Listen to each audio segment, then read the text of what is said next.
signal, and from there, then I'll cut your mics out, and then we'll talk what we want to do, what you need to do. And then if you do want the cameras on you, kind of wave towards me, hey, I want the camera on me, and then I'll give you guys a countdown.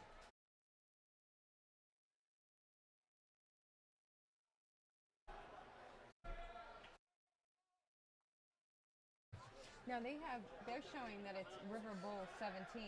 Well, let me but tell it's you, really 15. Let me tell you something about this River Bowl thing. They shouldn't have used that term because the River Bowl was back in '94. I created the River Bowl with we had. It's been Pop Warner use that December, the first week of December. That's Call it Battle of '95. That's what they have it listed that way. That would be better. The River Bowl is not the proper term to use. That's why I didn't use it up there, because I know it's not the River Bowl. Yeah, Battle of Highway 95 sounds Yeah, that's what I'm gonna do. Because that's what they said. No. Okay, so Mojave's kicking off. No, River Valley's kicking. They didn't say. Oh, it's a coin toss. They didn't flip it yet. Yeah. They don't flip till 3 minutes on the scoreboard. Oh, okay. 21 minutes yet. Mike, you get a football, I get it.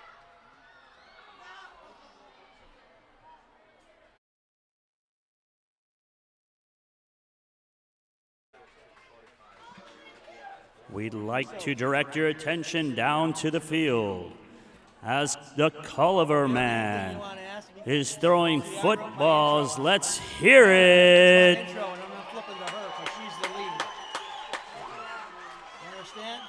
We need more. No, you're not coming in. When are you coming in? Well, I was under the impression it was going to be you guys coming too. So you guys are... Well, what do you want me to ask you? You want me to ask you questions, or are you going to comment on the game, or what? Because you have to share the mic with them, so I'd have to go. Well, yeah, I would like to ask some questions. I'd have to do this back and forth. Hey, Chris, can you give me more slack? Joe, can you give me more slack? Slack on the... Give me 1 second. And here comes through. Because when I go talk to him, we can't reach him. Are you the caster?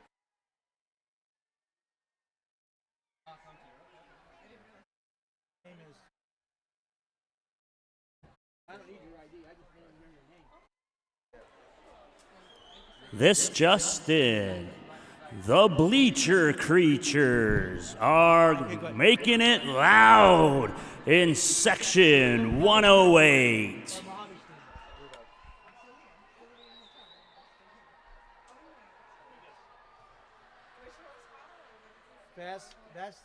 Vasquez?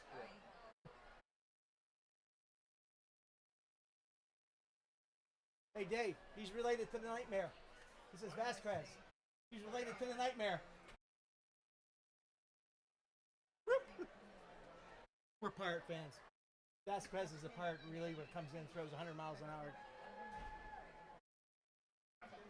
Oh yeah. I like when he struck out Harper for the end of the game and Phil. And Harper swung and he went.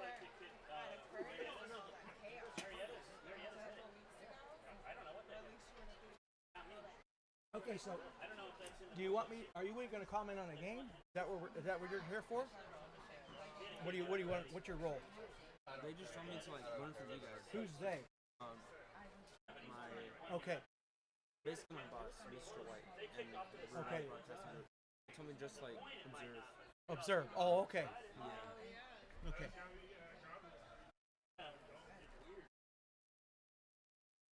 Well, as you can see, all these notes. These are my notes for dead space and stuff. Things to talk about. Got Dust Devils on this side, Mohave on this side. Over here is incidentals, meaning it relates to the game, but it doesn't relate to either of these teams. Okay?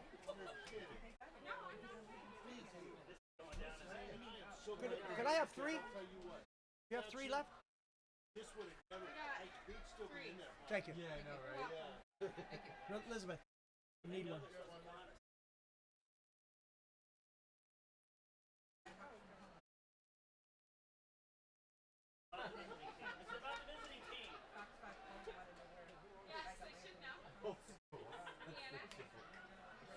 Okay, you guys got my listener. Don't forget that our TVs are ready to come out in just a couple minutes.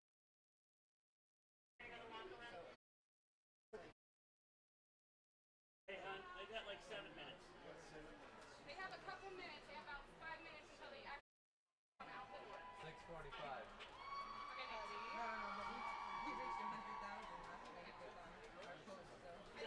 That's good. That's more than I know. That was impressive. And now it's like, you look at it this week. Oh, you're down by 60%. Oh. Not every day you have a shooting and a fire. It is. The girl after I saw it, know who that is. So you better either scratch that or No, yeah, what? Who? Scratch what? that one's easier to read. Right, yeah. Mark Hartower. He's a running back. I'm looking, right now I'm looking for the kicker. Kicker's Johnny Del Grego. I know, but where is he? I don't have a number for him. And I don't see him.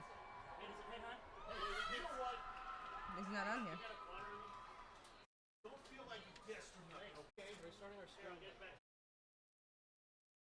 So Dylan Barella is one of the quarterbacks, right? Yes. And Elias Resendez. Yeah, and that's right. There you go. Kicker, Angel Ortiz. That's Mojave's. Yes. I was looking for River Valley's. Oh, okay. The reason I know that's coming out of the newspaper. That's how I got that. What? That kid's name, Johnny Del, and he kicked last Friday. Ah, you're right, because he's not on here.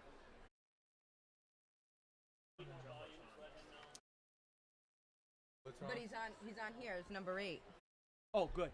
Great. Okay, Yep. good. Where'd you find that at? Beautiful.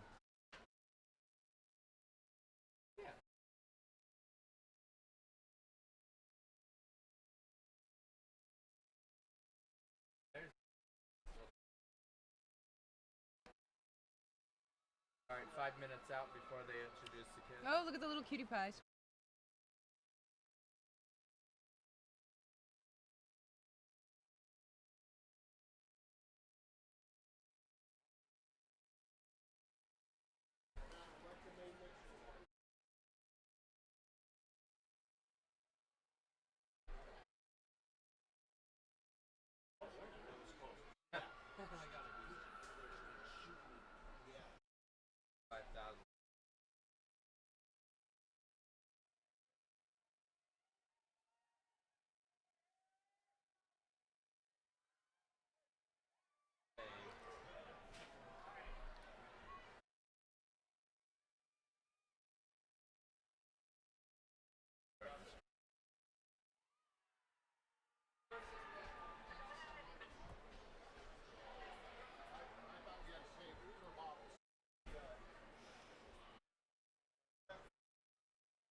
For being a first-time event for all of them, they're probably. Oh, thank you. Thank you for sending me that. I'll put it in the thing. Okay, Yes. I'm gonna unplug these mics, so push down on this button. Just unplug it. Because when they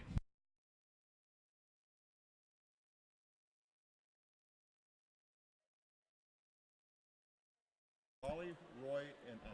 Can we get the chain gang down on the field, please? Raleigh, Roy, and Al. Raleigh, Roy, and Al, please come down to the field.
Test, test.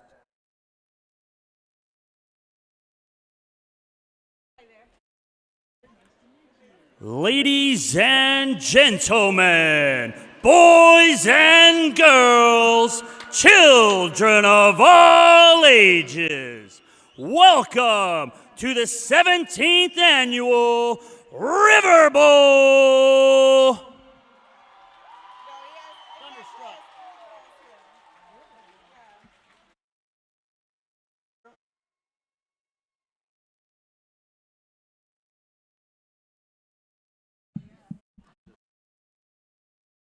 Now, direct your attention to the north end of the field house as we welcome the visitors, the Mohave Thunderbirds.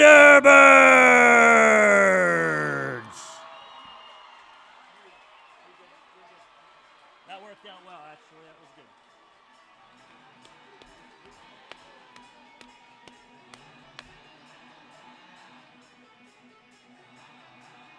Maybe?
And now, for your home team, the River Valley Dust Devils!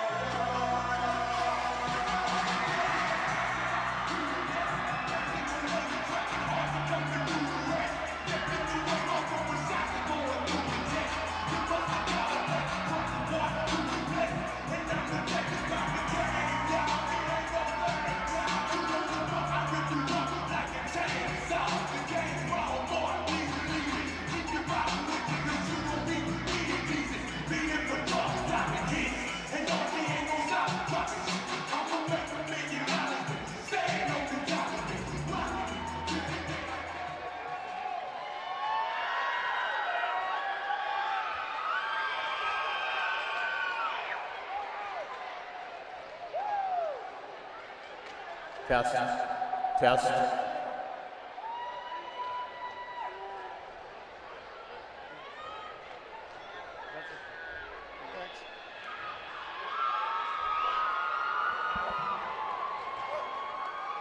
Now, if you are able, please stand, remove your hats, and direct your attention to the east 20-yard line as we pay tribute to our country with the presentation of the colors by Mohave High School's ROTC. and the national anthem performed tonight by members of both Mohave High School and River Valley High School.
Oh, say, can you see by the dawn's early light what so proudly we hailed at the twilight's last gleaming, whose broad stripes and bright stars through the perilous fight o'er the ramparts we watched were so gallantly streaming, and the rocket's red glare, the bombs bursting in air, gave proof through the night that our flag was still there. Oh, say, does that star-spangled banner yet wave o'er the land of the free and the home of the brave?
Now, if you can direct your attention to the center of the field for the Anderson Auto Group Fieldhouse inaugural coin toss.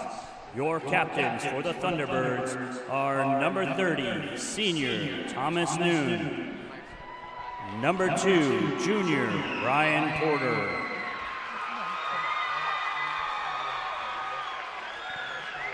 your captains for the Dust Devils, number 36, Isaac Miller, Number 7, Seth Christie. Number 10, Brennan Gladeau.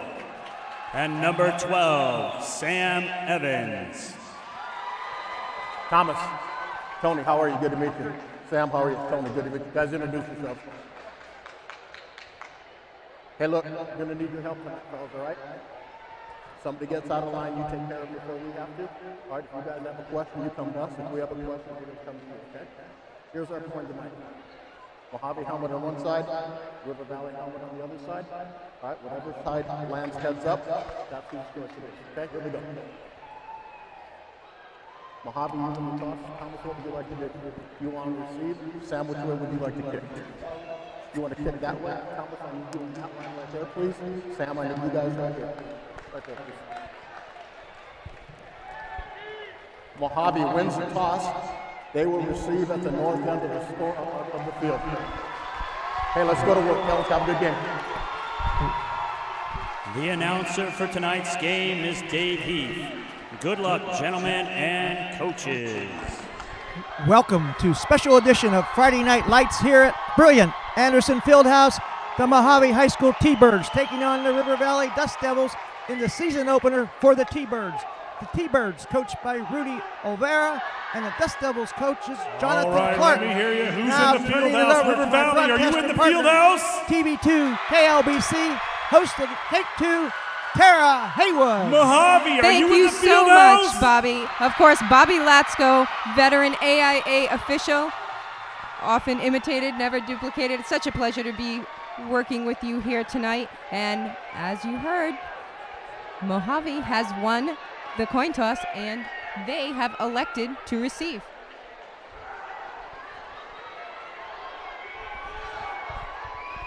Everybody up for the kickoff, and let me know who's in the field house. And kicking off for River Valley is number 8, Johnny Delgado.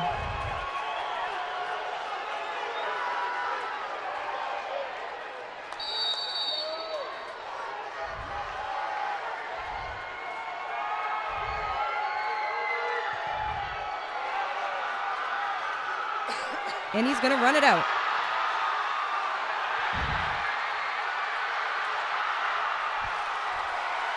Oh, he needed one more block there, and he would have took it all away for a T-Bird touchdown, but he was tackled by number 11 of River Valley. Ball's on the 42-yard line. Big gain on the play.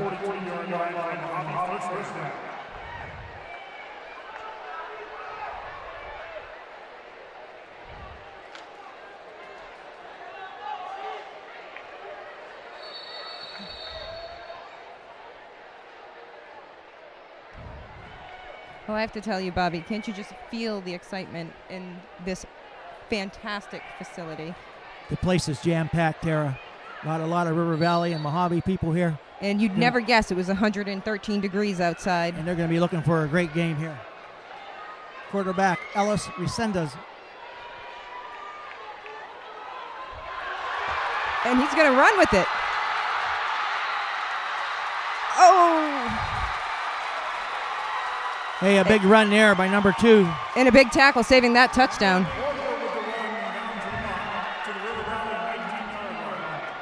Alex Castillo on the run there.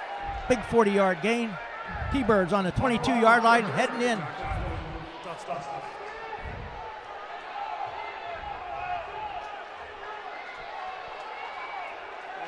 Still under center is Ellis Resenda.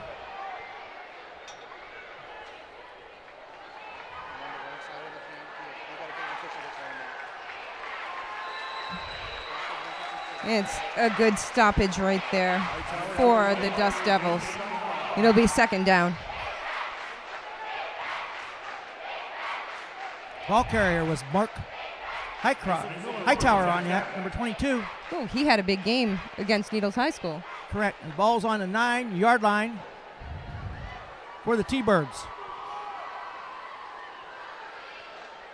And of course, as we mentioned, this is Mojave's first game of the season, but the second for the Dust Devils.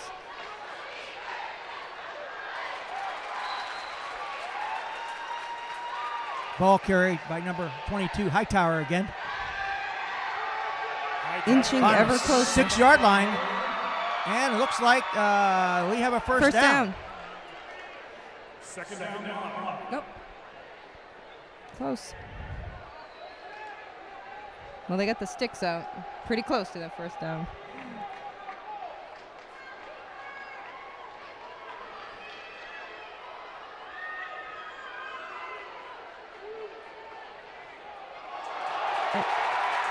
Our first turnover right there. And it looks like it's River Valley's ball, but no. Yep. Recovered by the quarterback, Ellis Wasenda. T-Bird a little lost on that. Ball spotted on the 13-yard line. Second and 11.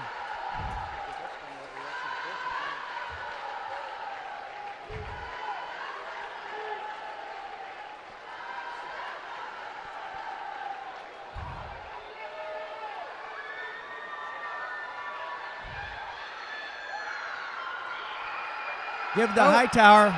Looks like he's going to go in for a score. No, he didn't. He didn't make it. He didn't, but He that was a stopped at beautiful. the 1, but it looks like did get a first down. Close. Marked on the 2. Beautiful end around. T-Birds could be heading in for a score here. Third down, though. Third and about inches for the T-Bird. Resendez under center again.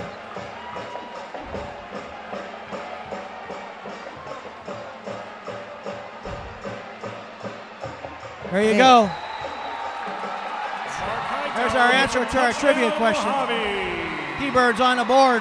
At 9:17. Just like that. Mark Hightower in for the score. And the T-Birds are in for the extra point.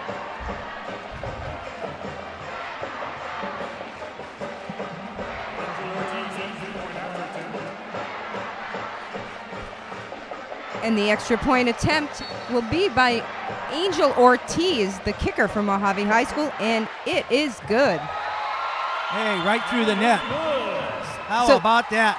T-Birds up 7-0 with 9:17 left in the first quarter. 9 minutes and 17 seconds left to go in the first quarter. It's Mohave 7. That was a beautiful opening drive. A little scary there for a moment, but they recovered.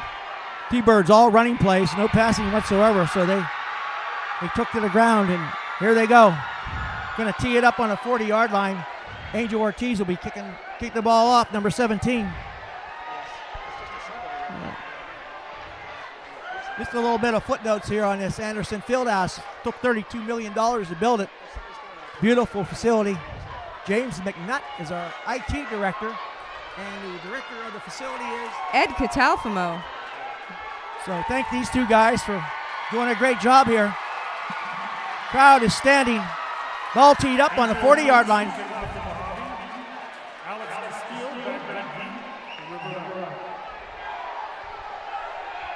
along with Zach Hackett. Everybody up for the kickoff. Whose field house is this?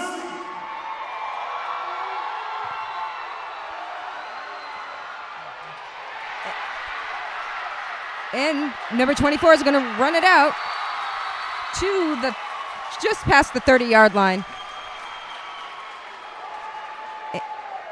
All right. And that's Zach River Valley Dust Hammett. Devils are taking over on the 30. Their quarterback is number 7, Seth Christie. And Christie led River Valley over Needles last week in the big game. Christie in the shotgun. Look at this. He tried to pass. And he's knocked down by number 32. 32 from Mohave. And that's a 5-yard sack. loss.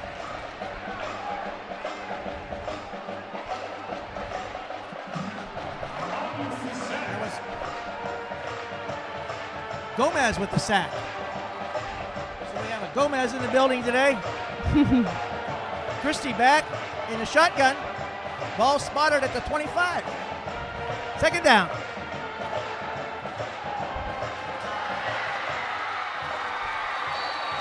And Christie completes his first Now pass. River Valley to- got back to the line of scrimmage on that little toss play there. Catch was made by number 1, Brian Izzy. Excuse me. Nathan Vargas made that catch for River Valley. Nathan Vargas, number 1.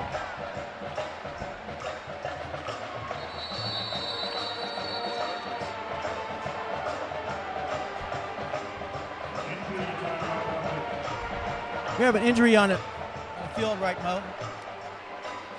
So we'll take this opportunity to talk about something else. And one of our local teams, another team that doesn't quite play in this facility, but Laughlin High School. And they had their season opener last night, and they had a big 38-6 victory over Mountain View Christian. out of very Las impressive in the Vegas. heat at Laughlin, Nevada. Probably 105 at game time. How would you like to Absolutely. play in those conditions?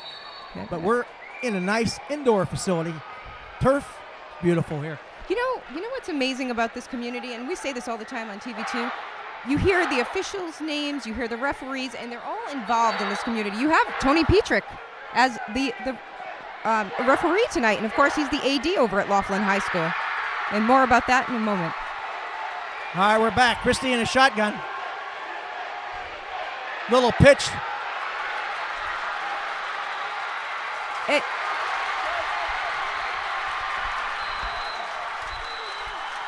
That's Alex Castillo. He takes it way down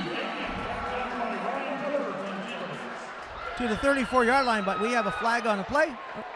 Then we have personal foul. Helmet-to-helmet hit on River Valley.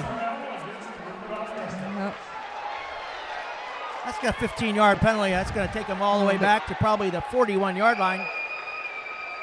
And it possibly could move the sticks for River Valley. Personal foul. Blindside block on the offense. 15 yards from the spot of the foul. Repeat, third down. All right, 3rd and 2 for River Valley. That's makeable for the Dust Devils.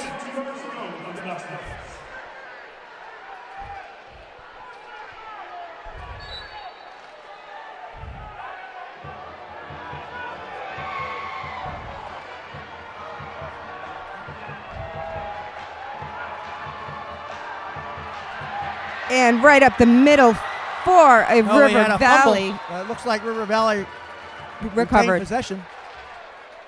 Number 24 for River Valley was the ball carrier.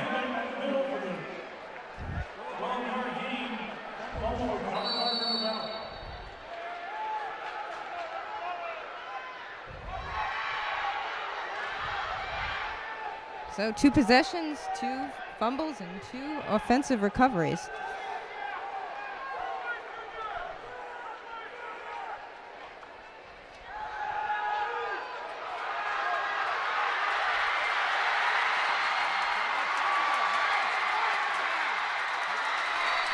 Oh, River Valley with a big play there, number 24. Zach Hammett, some fancy footwork there. Yes, sir.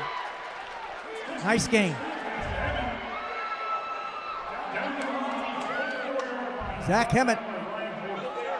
He had a big game against Needles last week. Had carries of 62 yards, 42 yards, 38 yards, and 29 yards, and 27 yards last week in the 49-18 win over the Needles. Mustangs, who's coached by Matt Fromelt. 1st and 10 for River Valley. Seth Christie keeps it for a little bit of no gain. Second down. Nice defense there by the T-Birds.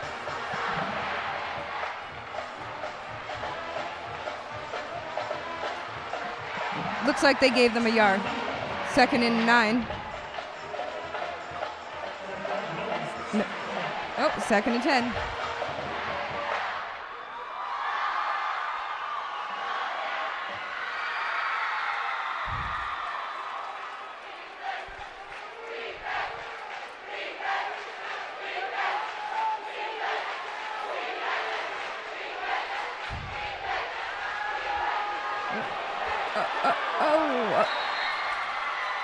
Pass play by Christie was overshot as receiver.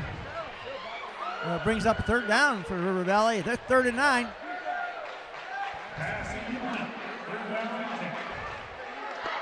You know, earlier we were talking about the community ties, and you just mentioned Matt Firmelt, and of course his wife, Emily Firmelt, is the public information officer for the Bullhead City Police Department.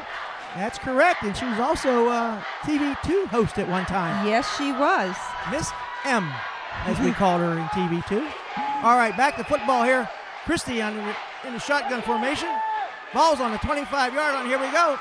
Up the middle. Number 2. Give and go, and Alex Castillo might be just a little shy.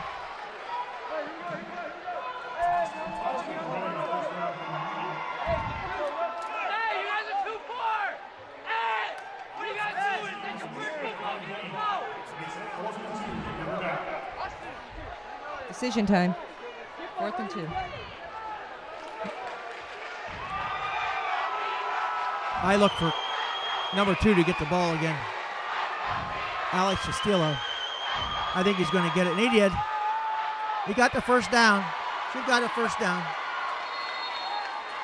Big pile up there, but and it looks like he's got the first down by the official spot right now. Ooh, that's close. Well, we might have a measurement here. And it looks like we're going to have a measurement. So here we go.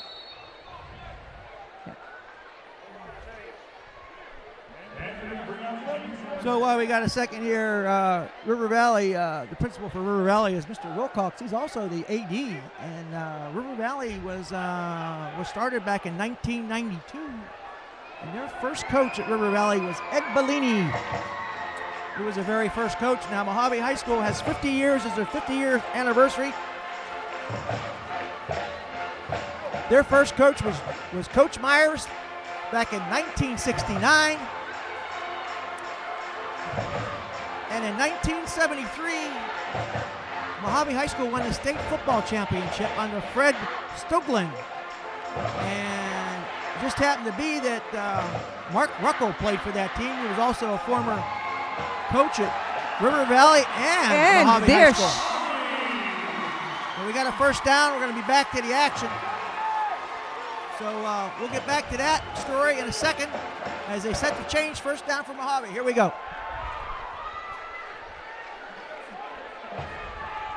You mentioned all of the history, sure, in the past 50 years. Now, this is a rubber match, sort of, because apparently these two teams have met 14 times before, and they have a 7-7 overall record. So that's correct. And last year, Mohave High School won. I believe the score was 20-7. We got a false start here on dead ball. False start on the offense. It's a 5-yard penalty. Still first down. Gonna push him back. The T-Birds have the ball on a 9-yard line. Yep. And the T-Birds quarterback is still Elias Resendez. We're still waiting for Dylan Barella to come in. He's a lefty. He wears number 6.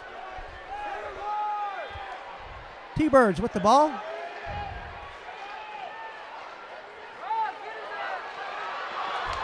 And there's 22 for the T-Birds. Hightower.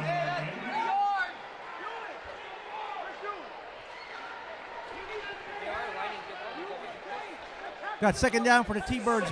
Ball on a 22-yard line.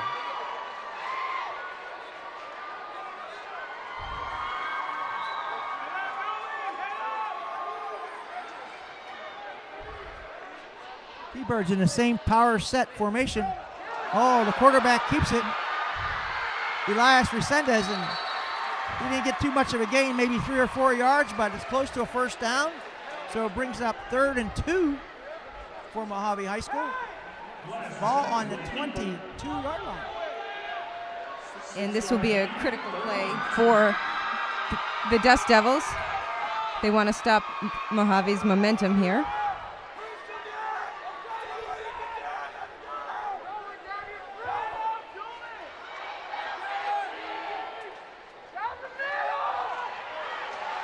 Oh, we got a big first down for Mohave on the ground game. but not this time.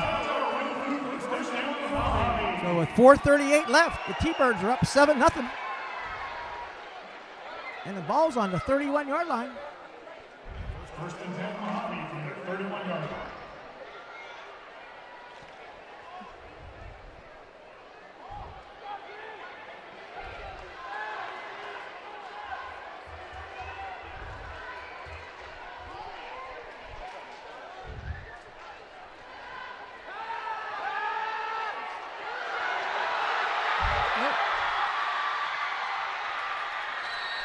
And once again, the quarterback keeps.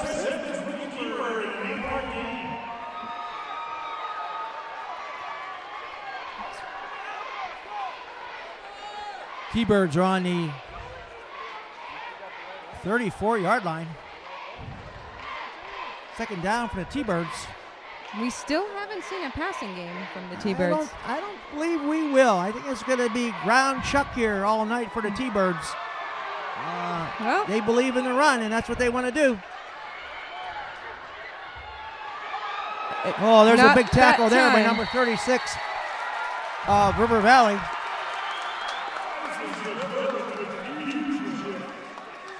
Isaac Miller stood him up.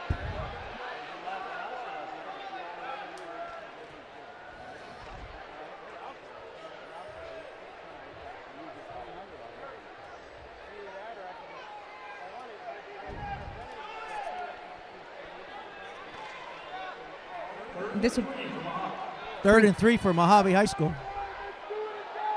And Elias Resendez is still the quarterback. And the T-Bird's been in the power stack formation. 22 Hightower gets the pick. Looks like he's got the first down, and he does. He does. So the T-Birds are on the 40-yard line. 1st and 10 with 3:16 left in the first quarter.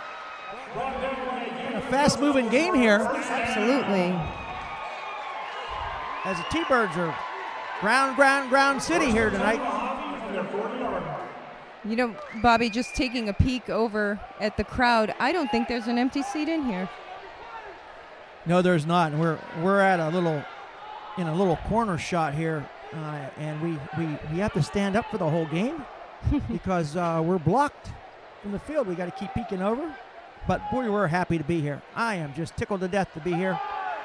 Pass by Mohave. Goodness gracious, bring out the champagne bottle. But the pass is incomplete. So there you go.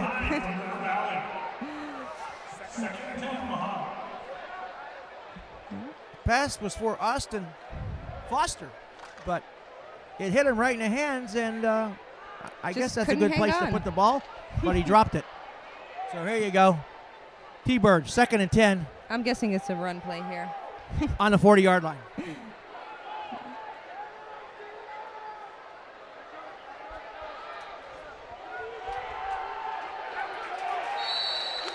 We just saw a picture of Jonathan Clark on our screen. He's in his 2nd year at River Valley. River Valley last year went 4-6 overall and 4-2 in the 3A West Regional. That was Clark's first year. So Clark stated in the paper, today's paper, that they have a good chance of beating Mohave tonight. Yeah.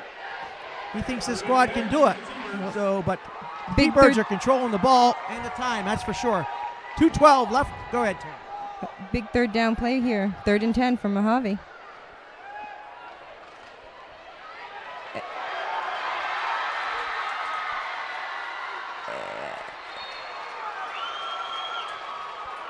That was number 2, Ryan Porter, with the carry for Mohave. And the T-Birds got another first down. They're on the 49-yard line. Keep moving the sticks. And they're driving. Going east to west here on our television screen.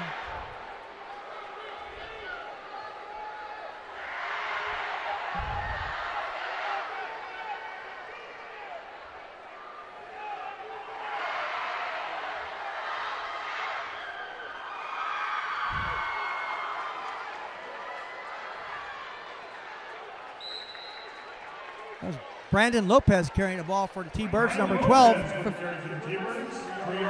That was his first carry of the night. Pickup of 3, 2nd and 7. Second and 7 to the T-Birds.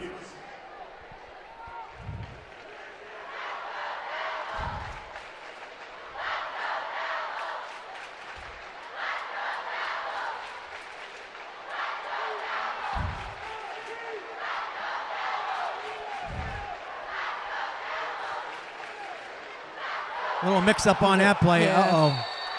That's curtains for T-Birds. They just lost the football.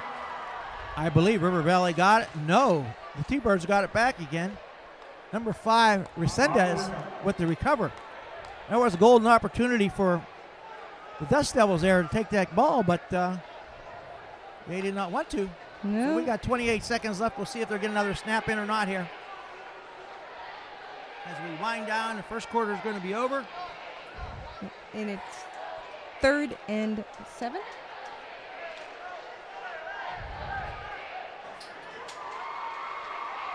Okay, they're going to let the clock run out, and we're going to go right into the second quarter.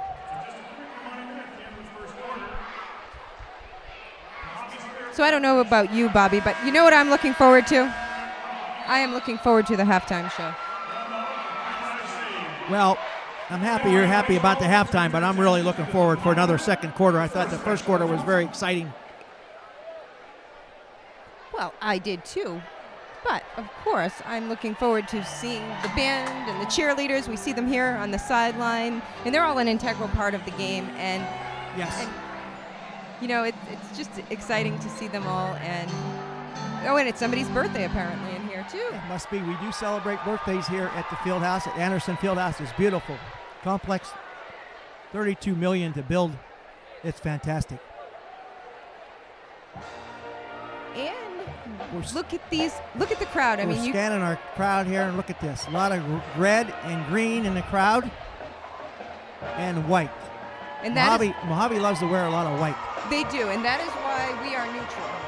We are wearing neutral colors. We are neutral. Yes. So. And it looks like we're ready to get back to the action. We're ready for action. So the T-Birds are going east now.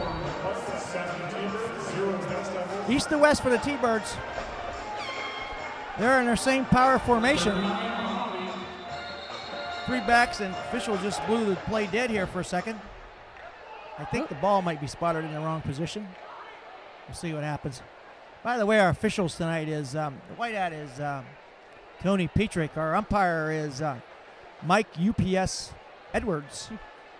Our line judge is Don Arsenal, and our linesman is Derek Sedler. Derek Sedler is a fantastic golfer on the side.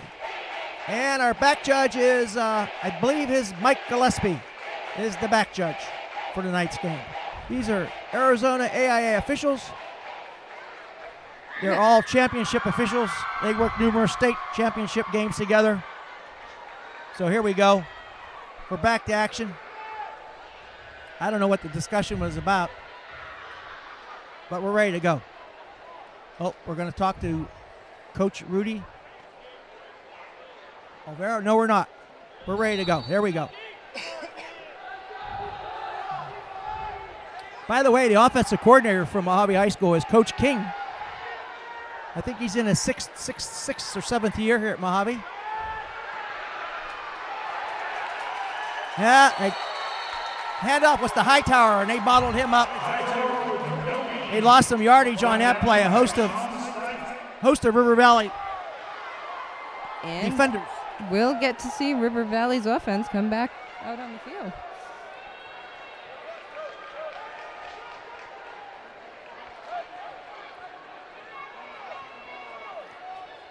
Well, it looks like the T-Birds are in a punt formation here.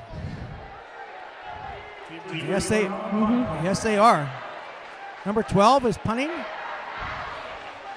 have that guy listed? Going to be a fake. No fake. Number 50 kicked that ball for Mohave.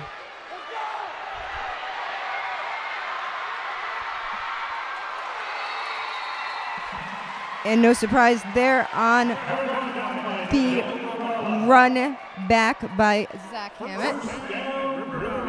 All right, River Valley takes the ball. 11:03 left in the second quarter. 7-0 T-Birds. Right at the minute.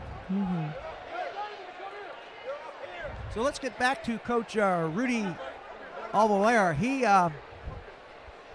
is a graduate at Mohave High School. He played in the in 1992-93 era, and his coach was Coach Ruckel.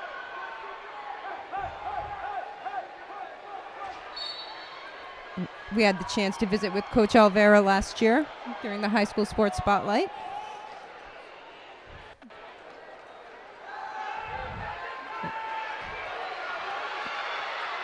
And Christie keeps it. So Coach Rudy Oliveira played in 92 and 93, and you know, Tara, they made a movie about Rudy. Oh, Rudy. Rudy. Are you sure about that? Is that the one and only Rudy? Is that him? Is that really him? And like I said, Coach Ruckel was his coach at that time. We have second and 6. Retired now. 2nd and 6. River Valley driving. Seth Christie with a wide open guy.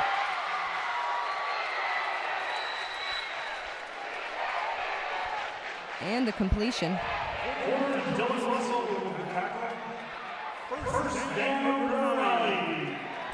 Catch was made by number 1, Nathan Vargas. Nate Vargas for River Valley. That was Nate Vargas with the reception.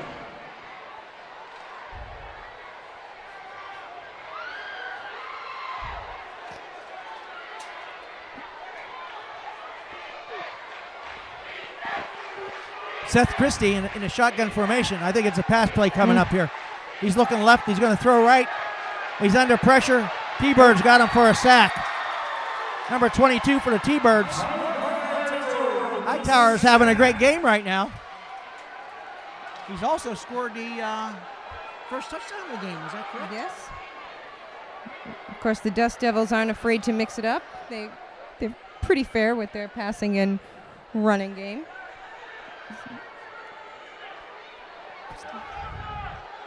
Christie does like to put it in the air. Christie is a senior. Big loss on that sack.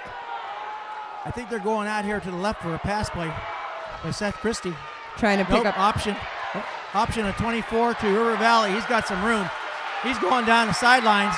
He's still going. And that's Zach again. Zach Hamill. And we could have a late hit here on Mohave High School. Or a face mask.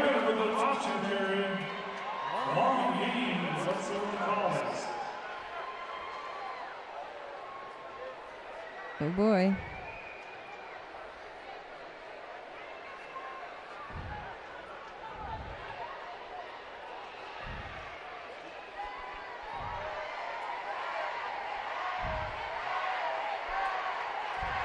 We're waiting for a signal from our referee, Mr. Dead ball. Personal foul. And it was indeed. Late hit. Number 12 Mohave on the defense. That brings the ball all the way down to the 18-yard line. First down. And River Valley is looking for their first TD. We got a timeout.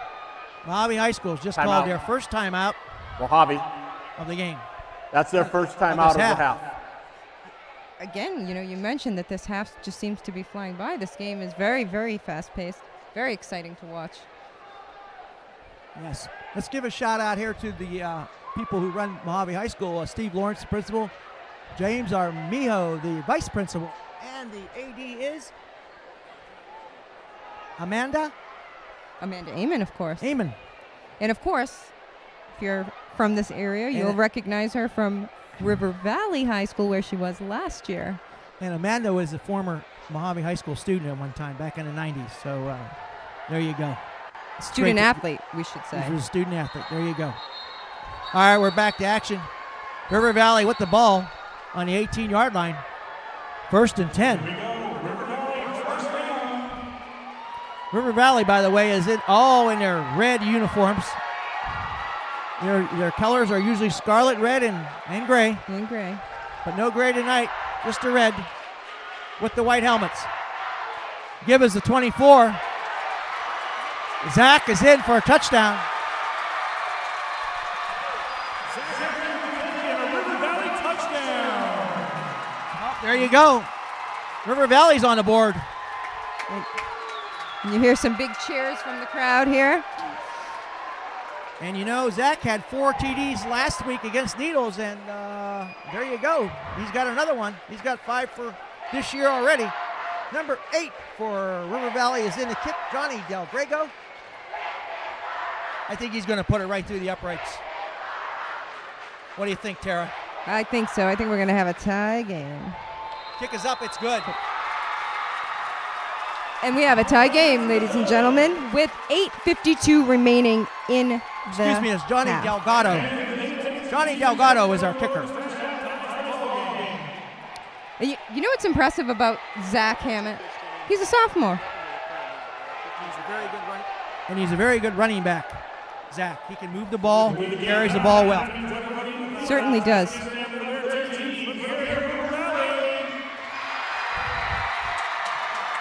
Oh.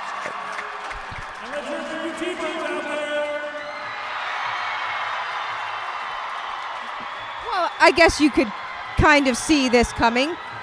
They're having a little internal contest here between the Mohave and River Valley fans, and I don't know, it seems pretty even to me. What do you think? We might be going for an overtime game tonight, 7-7. Why not? The opener here at Anderson Fieldhouse. Play a Why little not? overtime. Right. But we're in the second quarter, 8:52 left, 7-7. Ball teed up on the 40-yard line. Johnny Delgado is going to launch it. He's got a pretty good leg. Well, And we have a whistle. there you go. We had offsides on River Valley there on a kickoff. That's going to be a 5-yard penalty. Well, we haven't seen a touchback yet. So River Valley was offside on the kickoff. So in high school football, they kick the ball on the 40-yard line. So we're going to go back 5 and kick it on the 35. River Valley's on the right hash mark, heading east to west.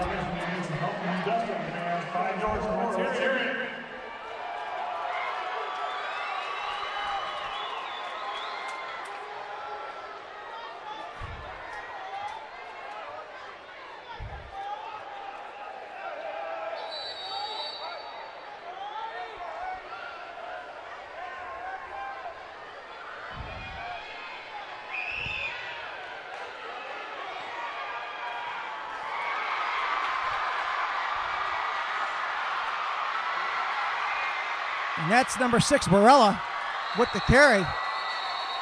He brought it up the 42-yard line. Nice. So that's his first touch of the ball.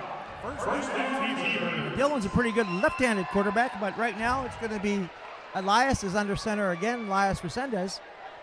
Number 5 for Mohave High School. Ball's put down at the 41-yard line with 8:43 left in the second quarter. Nice run, setting them up with nice field position.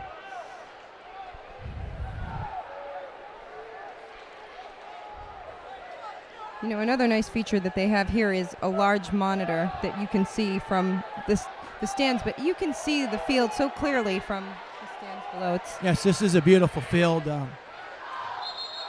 It's worth all the money that another whistle on the Bullhead play. City taxpayers Delay a game.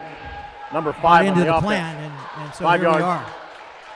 Still first down. We got a false start on the Mohave T-Birds. Pushing back That'll 5 bring yards. up first and 15 on the 35-yard line. 36.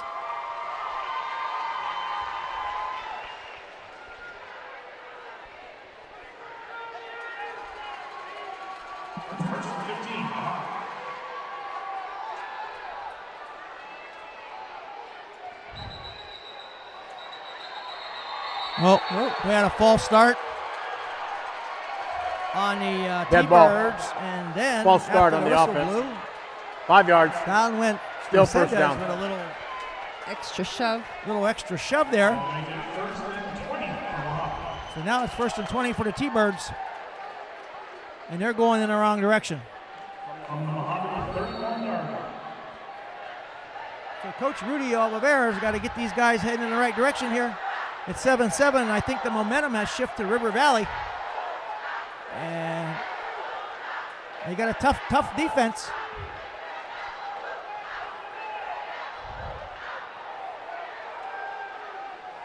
T-Birds with a pass again. Holy mackerels. Here we go. Number 11 over the middle. Well, he picked up some of the penalty yardage.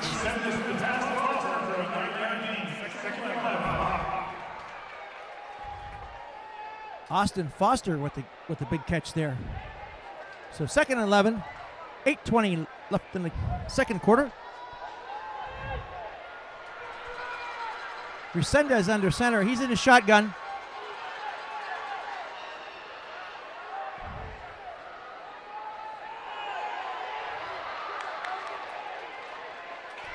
Brought down by a host of Dust Devils. Action's getting a little chippy. A lot of pushing and shoving right now. Well, we kind of expected that. It is the Battle of 95 after all. And it is a rivalry. There's no doubt about it. Each school is about 20 minutes away from each other. So it gets a little heated out there. It sure does. And the crowd is loving it.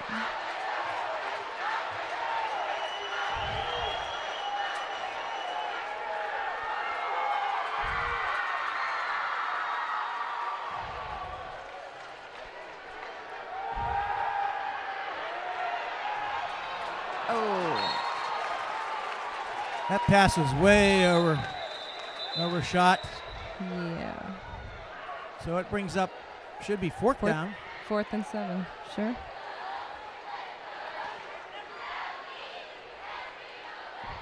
So what do you think? Do you think we're going to see any fakes tonight? Or do you think they're going to punt? We're just going to pound the football. I didn't see a flag. So I was wondering what happened here. There is a flag, okay. So there must have been probably sideline interference, I'd imagine. Warning. Sideline interference. There you go. On River Valley. Coach making contact with an official. That's a 15-yard penalty. From the previous spot, it'll make it a first down. It's a big penalty on River Valley. Now what that means is sideline interference is that the official didn't have enough room there to operate, and he must have bumped into one of the coaches there at River Valley. So T-Birds have the ball on the 40-yard line. Thanks to the sideline interference. Now let's see if they can capitalize on this break. And number 5, Alice Resendez, is the quarterback.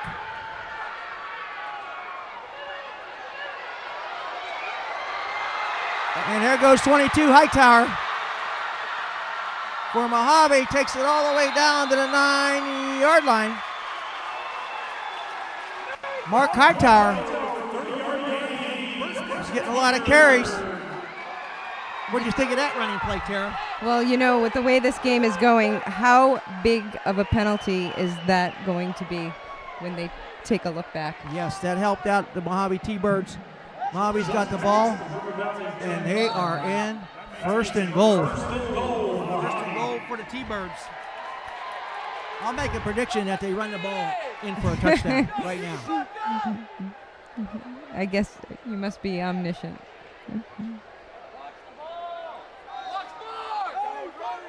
So Elias Resendez still the QB. Running back slipped and fell. Hightower fell down. Or tripped, one or the other. But down he went for no gain. Second down, and we have a timeout. Oh, we got a late flag. Dead ball. Delay of game. Number 22 on Mohave. It's a 5-yard penalty. Oh. Still second down. Pushing back 5 yards. Hightower didn't hand the ball back to official in an appropriate manner, so he got penalized. So here we go. It's still second down and gold. And we're on the 14-yard line with 6:11 left in the game in the second quarter.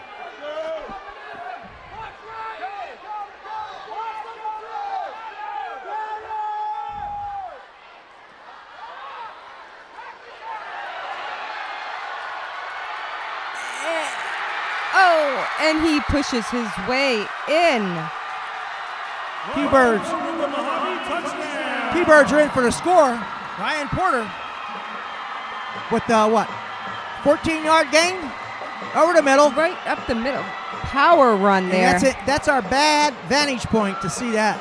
Yes, it is. But he took a few in the end zone we with have a him. monitor in front of us. I'm just going to sit down and watch this one. Watch the ball go in here. It's hard to tell from our vantage point. We're kind of blocked off in the corner here. We've got a nice view of the Mohave faithful, the cheerleaders. And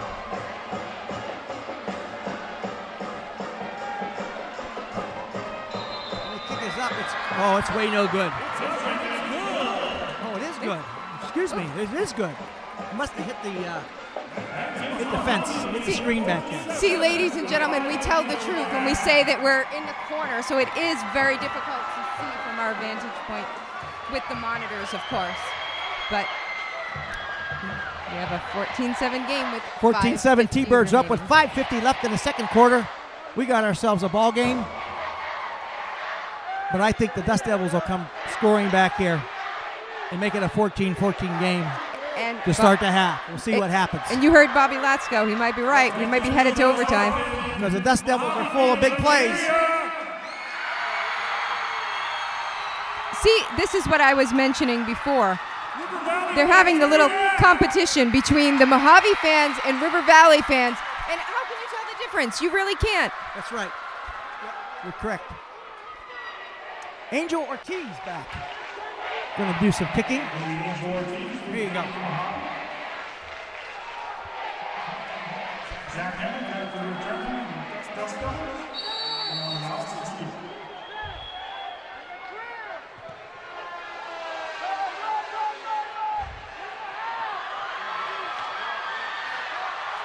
Look out. There we go. That's just like I told you. I predicted that one. And they ain't going to catch that guy. He takes it to the house. All the way back for a River Valley touchdown. And this house Like Chris is Berman said, he rocking. could go all the way, and he did. He did. Number 24, we've been calling his name all night, Zach Hammett. One person for Mohave touched him, and that was it. Wowee. That was mighty impressive.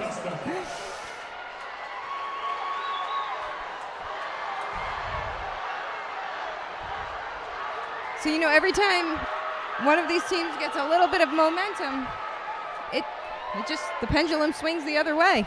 And that's what we like to see, really. Well, River Valley right now do not have enough guys out in the field to, you might have to call a timeout. Nope, they're not. They're getting lined up. And looking to tie this up at 14 all. And Johnny Delgado try for the point after. It's up and good. And he banged that through. So it's 14-14. Its game is tied up.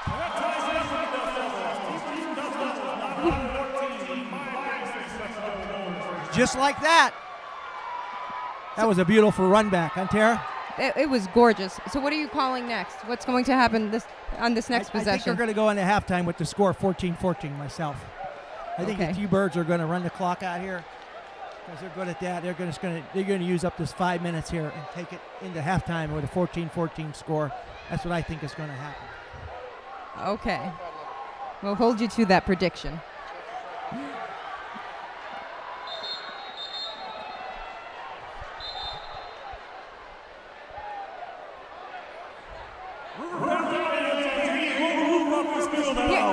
Here we go again. Ladies and gentlemen at home, let's see if you can hear the difference. Show them what you got. I think I give the slight edge to Mohave. That time.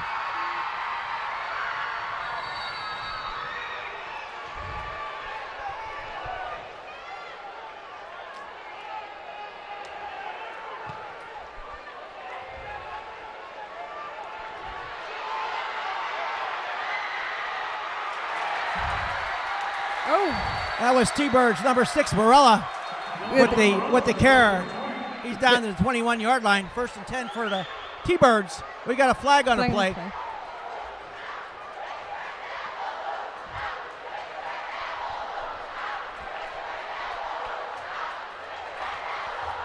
Block in the back. Number 42, Mohave. 10-yard penalty from the spot of the foul. 1st down. Illegal block in the back.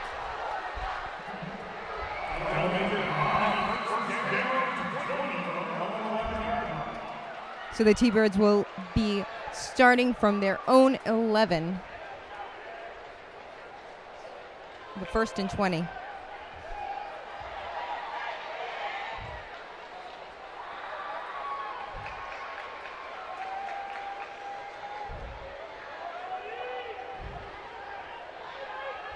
So 5:30 left in the second quarter, and Mojave's on their own 11-yard line. So here we go. And Resendez is still the quarterback for Mohave, number 5. He's in a shotgun. Nope. Another flag on the false play. start on the T-Birds. That's going to set them back 5 Dead more ball. yards. False start Not the on direction offense. they want to be going. 5 yards. Still 1st down.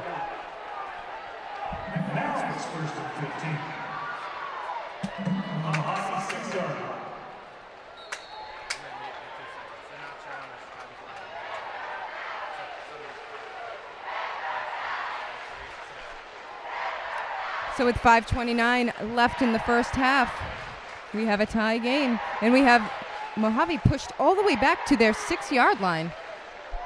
Mojave's pinned that bait. Maybe we'll have a safety. Nope, no safety. End around here. Hightower with the carry.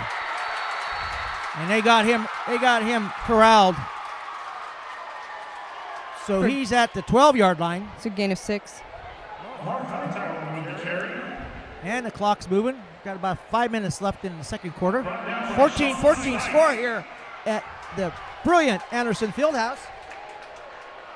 The T-Birds and the Dust Devils.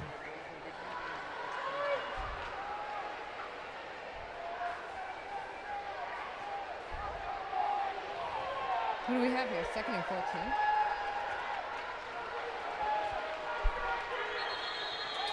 Oh, another looks like whistle. another false start on the T-Birds. So they're dead ball. Having some issues False here start with their on formation. the offense. 5 yards. So that's going to back them up to the Still 2nd down. to the 7-yard line. So 2nd and 19. 2nd down and about 14. I think it's for the T-Birds.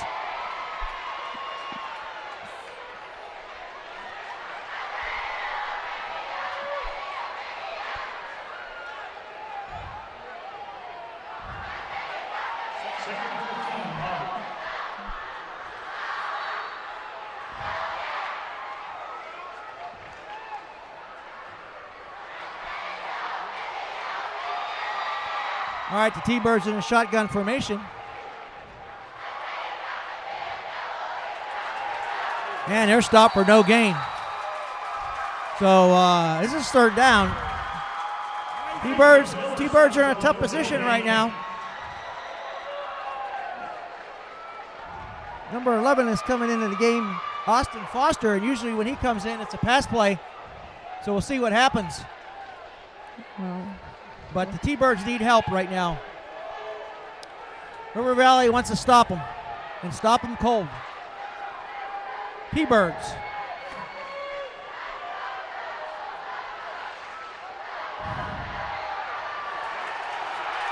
And that's just what they did.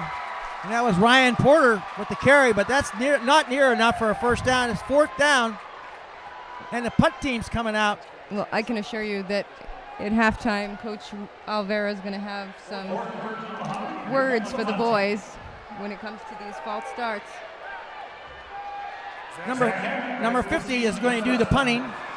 Yahir Acero. So he is going to punt in his end zone. So we'll see what happens. There's 3:27 left in the second quarter. And back for Mohave, back for River Valley, I believe would be number 24. Yes, it is. T-Birds touched it there. So the ball's down on the 25-yard line. There's a golden opportunity here for River Valley to take the lead here. So we'll see what happens. That certainly wasn't the sequence that the T-Birds wanted to have there.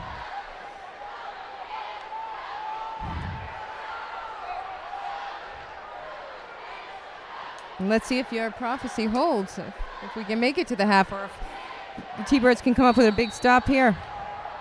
Okay, Seth Christie in a shotgun formation. Looks like a pass play here for River Valley. Yes, it is. The number 30, he's wide open. Look at this. He's down to the 11-yard line.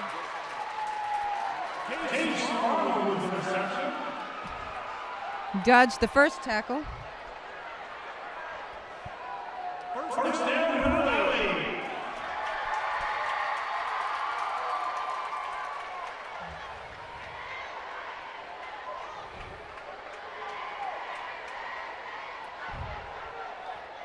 So Christie is in a shotgun with, got either a false start or encroachment on River or Mohave. See what happens here.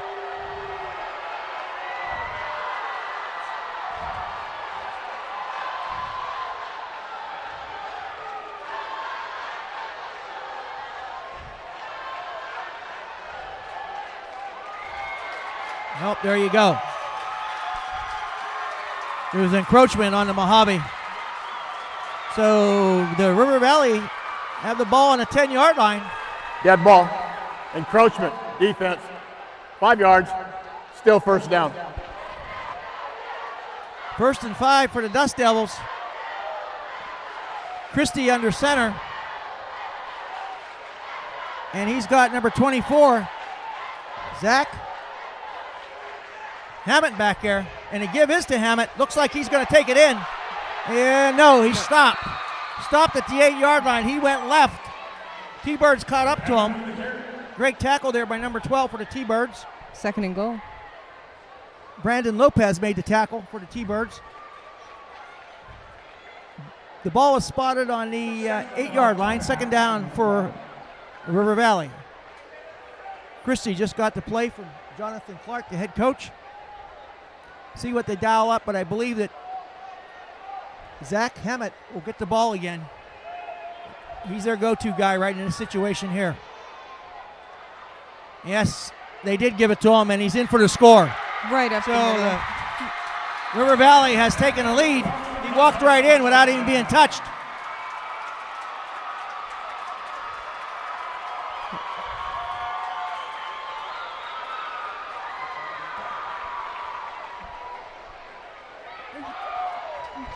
Hammett with his 3rd TD of the half.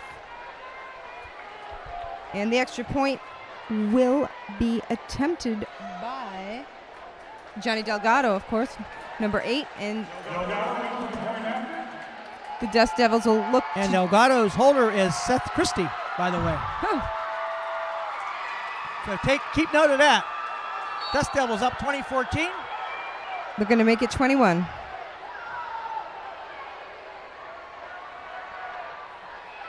With 1:51 left in the second quarter. And he bolted that one through the uprights. And these Dust Devils are all fired up, Tara. 21-14.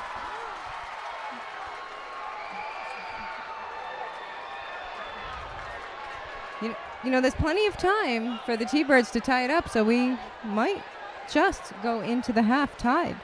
We'll see. It's been a wild game.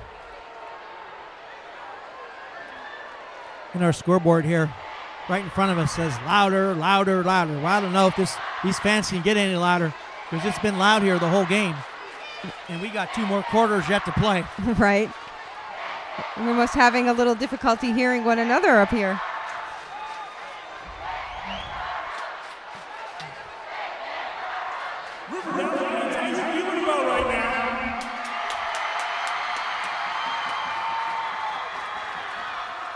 Okay.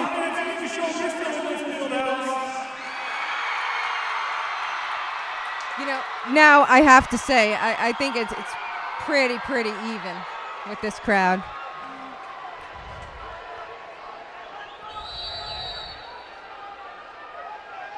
Well, our halftime entertainment is making their way on the field. I just saw the tuba player. Hightower with the ball for Mohave, number 22. He heads right up the middle, and he's stopped in the 35-yard line, so it'll be 1st and 10 for the T-Birds on the 35, 1:45 left in the second quarter. You know, a stat that we don't have right in front of us, but we will have for all of our viewers, the penalty yardage. Surely, you know, Mohave has racked up quite a few, and we will have that for you. It's made a big difference in this game.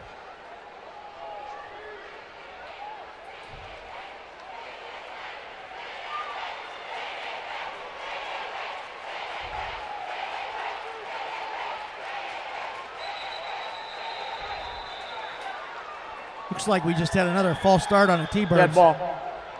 False start on the offense. It's going to take it back. 5-yard penalty. What? They're having issues Still first down. on the line right now. Ball's back on the 30-yard line. I think the best thing for the T-Birds to do would be run this clock out and regroup for the third quarter.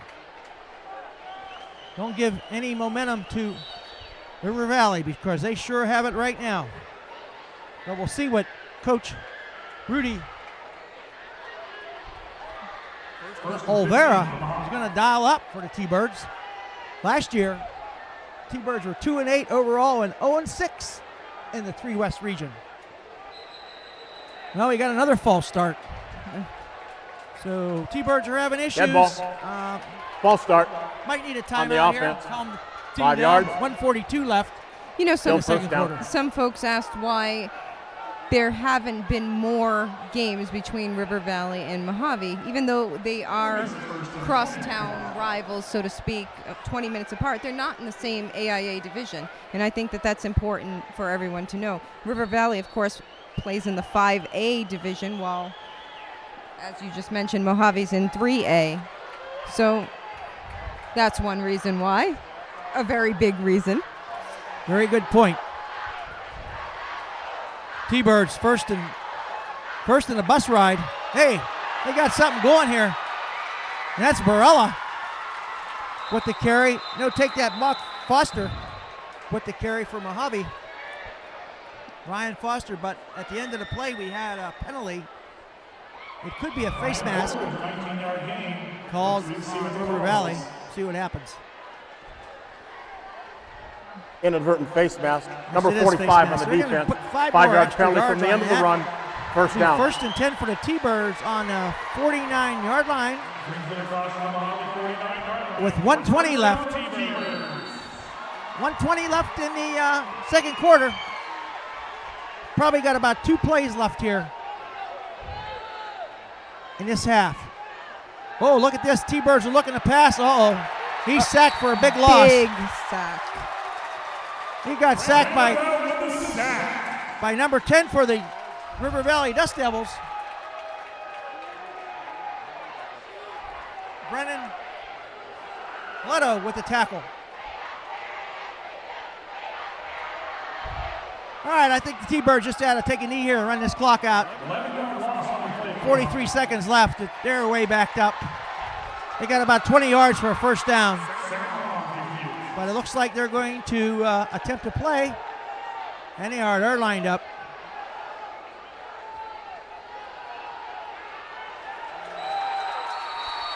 And he stopped for no gain. Mark Hightower. That's going to take us into the halftime festivities here, Tara. Timeout. Ooh, we got a River timeout. Valley. That's their first time out. River Valley called a timeout. Well, they want Mohave to run one more play here. Hoping for a fumble. And hoping for something to happen. I think that's the Dust Devils' first timeout, if I ain't mistaken. Well,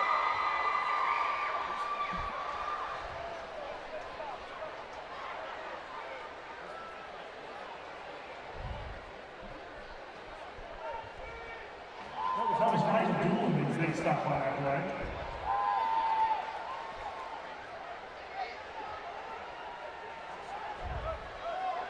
All right, so Jonathan Clark called the timeout for the Dust Devils. I wouldn't be surprised if Dust Devils put 10 guys up front and try to stop the T-Birds here, because the T-Birds are not going to pass the ball. They're just going to run it. They'll probably give it to 22, Mark Hightower. I look for him to take the ball here on this. We'll see what transpires here. The ball's on the 30. Oh, pass play. He's launching it. We're going to have an interception here. Oh, right in his hands, and he dropped it. but then again, that's why the timeout was called, because they were hoping for a play just like that to capitalize on. So number 3, Contreras, dropped the ball, I believe. So that's okay. That would have been He'll make another play again. T-Birds in punt formation. That would have been absolutely disastrous. They got to watch out for Zach Hammett. He's back there. If he catches this punt and takes off, he's going to go zooking to the left here, as there's nobody out here on the left side for the T-Birds. So look out here. They did punt. They're kicking it out of bounds, so that was pretty smart. Mohave kicked it out of bounds and ends up on a 50-yard line. So it's going to be 1st and 10 on the 50 for River Valley. With 11 seconds left. 11 seconds left. That's a River Valley first down. You know, we can hear the cheerleaders for River Valley on the sideline here, and they're getting all amped up and ready for halftime. But they're cheering, "We can't hear you." I don't think that that's an issue here tonight. No, it's not. It's just trying to aggravate the other fans that are here. Just a little bit.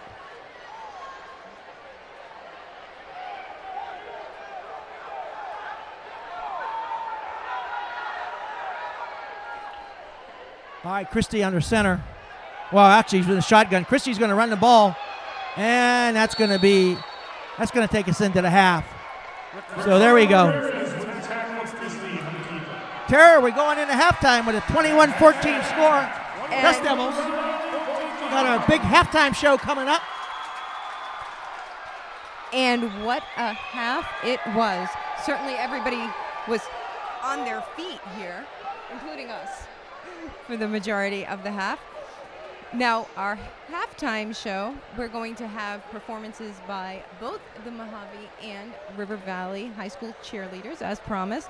And the Thunder Band will be here. They're here. You saw the tuba. The T-Bird Band will be here. Correct. 20 minutes on the clock. So we're going to let our public addresser take over right now.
And one more time, give it up for the Dust Devils and the Thunderbird cheerleaders.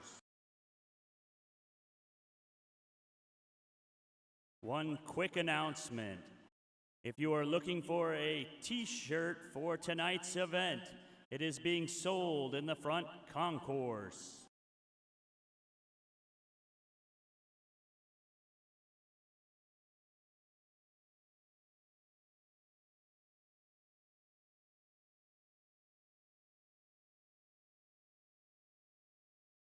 Ladies and gentlemen, please welcome to the field for tonight's halftime show, your Mohave Thunder Band and Guard.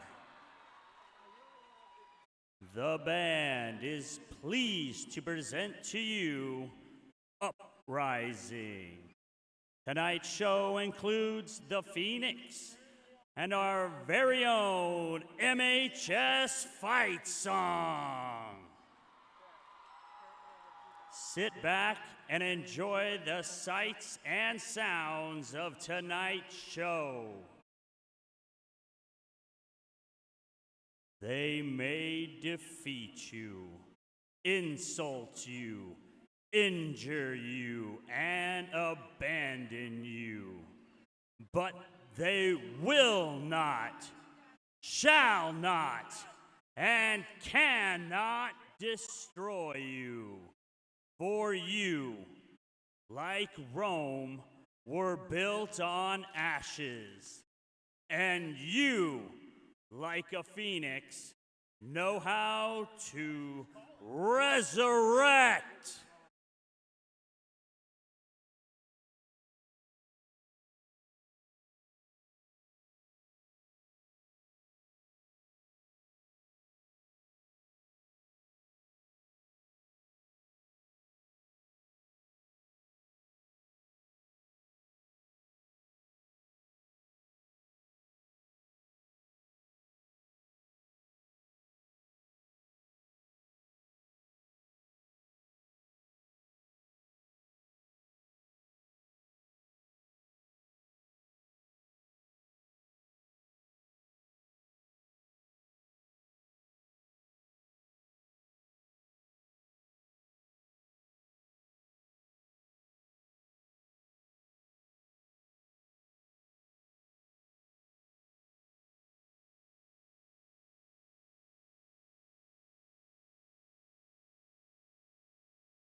The Thunder Band is under the direction of Michelle Reiblin.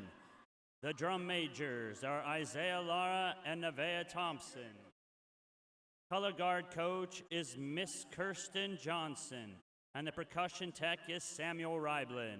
We'd like to thank our sponsors who has helped us make sure our band continues to operate. Mr. Lawrence, Mr. Lance Ross, Superior Tires, Walmart, Bentley Chevrolet. The band would also like to say thank you to our wonderful MHS band boosters for their constant support and help in all we do. They keep us fed, looking good, and moving forward. One more time, give it up for the Mohave Band and Color Guard.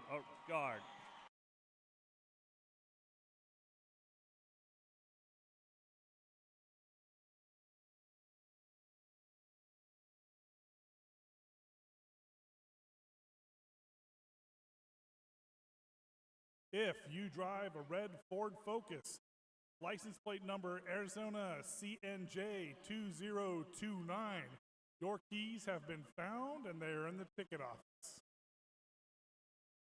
Nathan Enriquez, your school ID has been found as it is in the ticket office.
And in other action from around the 3A West tonight, Parker is on top of Wickenburg 20-0. Northwest Christian is beating Yuma Catholic 17-10. No score reported from Kingman and Red Rock. And in the Grand Canyon region action tonight, Flagstaff is beating Glendale 7-0. Bradshaw Mountain on top of Shadow Mountain 35-0. Prescott leads Canyon del Oro 13-7. And no report from Coconino, Mingus, or Lee Williams.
Test.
Does it matter?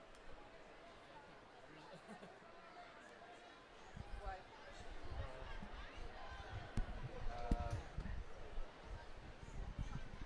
Tell me when you guys are ready or plugged in. You're gonna stand? Well, then I can. No, I'll sit. Go ahead. Okay. Coming to you in 3, 2. Well, we're just about a minute away from the second half of this, what has been extremely exciting game here tonight. And, you know, I just wanted to give a quick shout out to our amazing crew. We have Chris Higa and Joe Mark Bernardo, of course. They're my co-workers on the morning show at TV2, and they're doing an incredible job, or at least you must all think they are out there, because they're just doing a great job. Yes, and you know, Chris has a birthday coming up September 17th. So, ladies, he's going to be turning 21. I think we'll have a big party at the Golden Nugget. Sounds like a plan. Why not? At Bubba Gump's. It'd be great.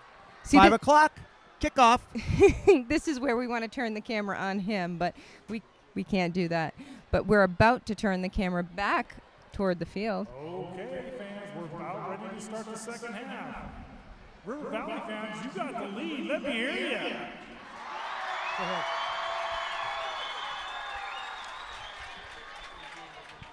T-Bird fans, you better get into it and get this thing back. You know, earlier, Bobby, we mentioned that this is the second game of the season for River Valley, the first for Mohave, but River Valley will be home again next week on Friday Night Lights here, September 6th, when they take on Lee Williams. Yes, the Volunteers from Lee Williams, Lee Williams is located up in Kingman, Arizona, about 35 miles from here. Nice, cool place sometimes in Arizona there. It's elevation about 5,500 feet, so it is a little cooler there compared to Bullhead City, where we have an elevation of about 600 feet. Go ahead, Tara, take it away for second half kickoff.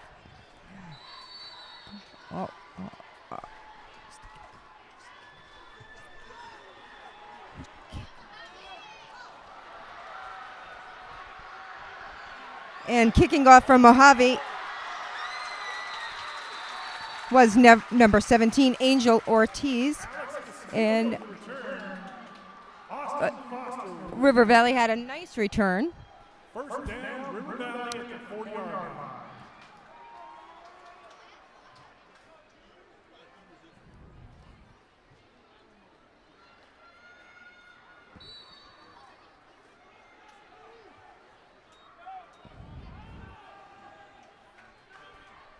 What do you see here? Christie going to pass? Christie back. He's throwing it out there again to, I believe that was incomplete, but I think the covering official ruled it a backward pass. Looks that way. Ooh. So River Valley lost some yardage on that play. It's going to be 2nd and 15. Yeah, you don't often see that. 2nd and 15 for River Valley. I think his receiver just lost sight of his footing a little bit there.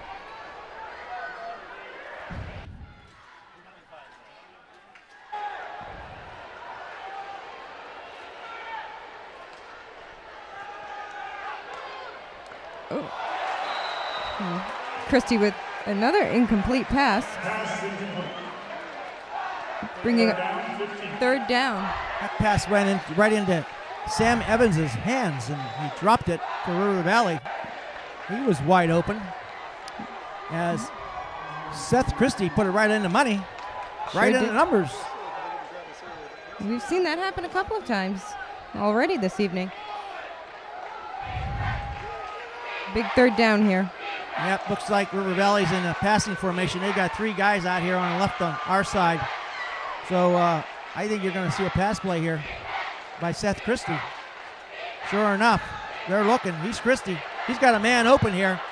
And the pass got batted down just a little bit at the line of scrimmage. So it's 4th down, and River Valley's in a punt formation. You know, that's probably the best thing that could have happened right now for the T-Birds, to come out, have a big stop, get the ball back and try to regain the momentum and try to tie this thing up. Back deep for River Valley is, I believe that's Foster. Yep, Austin Foster back deep for Mohave High School. And kicking for River Valley is, can you get a number there, Tara? We're in this corner over here where it's hard to see. Oh, we got a timeout, so we'll have a lot of time to figure that out. Who's going to be kicking for River Valley? The Dust Devils. That's their first timeout of the second half. 10. So at 11:33 left in the third quarter. The Dust Devils 21, the T-Birds 14, but the T-Birds are looking to take the ball over here as timeout was called by the T-Birds, I believe. So you know, we have another big game next week. It won't be held here at the Anderson Auto Group Fieldhouse, but it's the Golden Shovel game. And of course, you know, when you talk about rivalries, if you look on any of the sites, you're going to see, like Max Preps, you're going to see that the true rivalry is between Mohave and Lake Havasu. And, well, they have what's called the Golden Shovel game.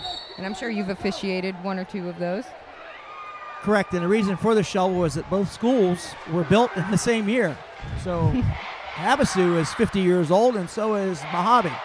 So Tara, River Valley's in the punt formation. Foster back deep. Here we go. Oh. Short kick. Rolls out of bounds on the 49-yard line. First and 10 on the 49. On the River Valley's 49, so here we go, T-Birds. T-Birds have terrific starting field position here. And let's see if they can capitalize. See who's under quarterback here for the T-Birds. Yep, they're still using Elias Sendez. I thought they'd be using Borelli a little bit. But Dylan hasn't been out there as a QB. So Elias is back. Shotgun. And 22 Hightower for the T-Birds takes it up the middle for about a gain of 2. They're giving him 1, 2nd and 9, with 11:09 and counting left in the third quarter.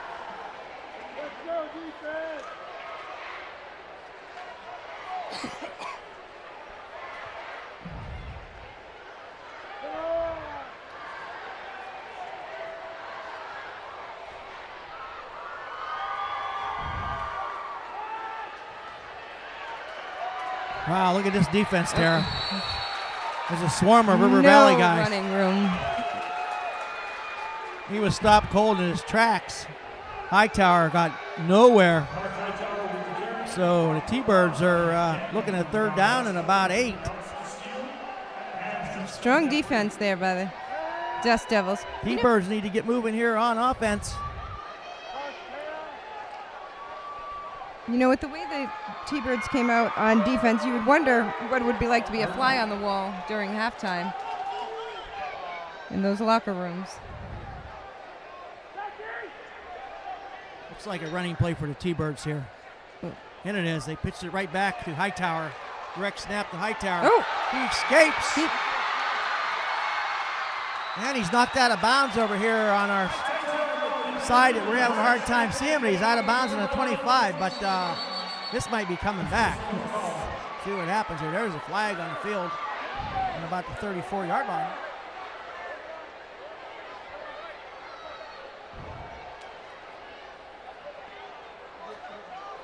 Illegal block in the back, number 55 on the offense. That's a 10-yard penalty from the spot of the foul. Repeat, third down. Yeah. Well, despite breaking all those tackles, yeah, there was that illegal block back there. So the ball was placed at the 44-yard line of River Valley, and 3rd and 5, here we go. T-Birds need a first down. That penalty hurt, but here we go. Elias Resendez back in the shotgun. Oh, look at this. They snap it to Foster. Foster, no gain. He stopped cold. Excuse me, that's Ryan Porter, not right. Foster. Porter's his last name. Porter number 2 for the T-Birds. 9:32 left. Dust Devils up 21-14.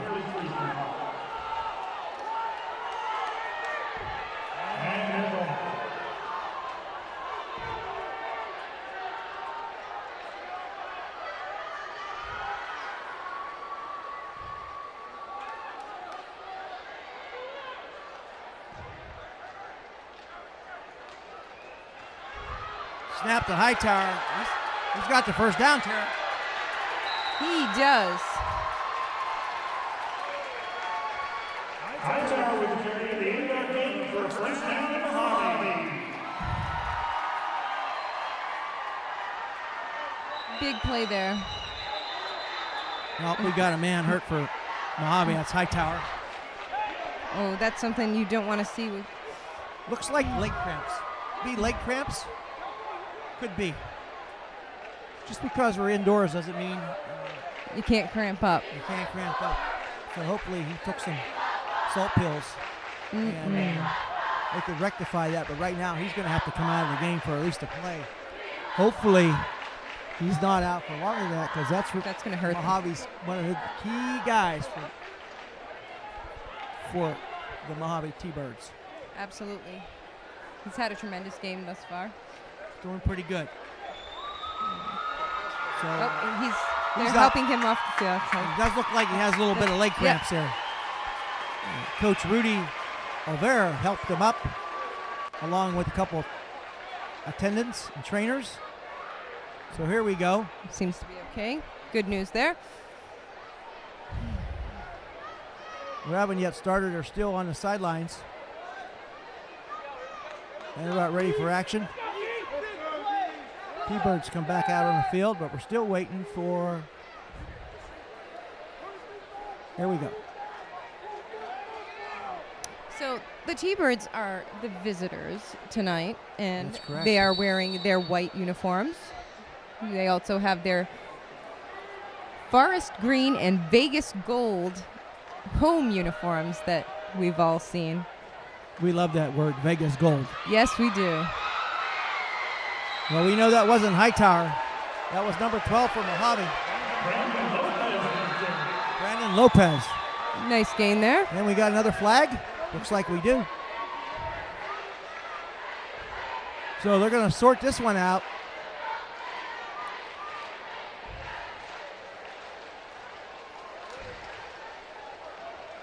Oh, they're going to wave this flag off. All right. All right.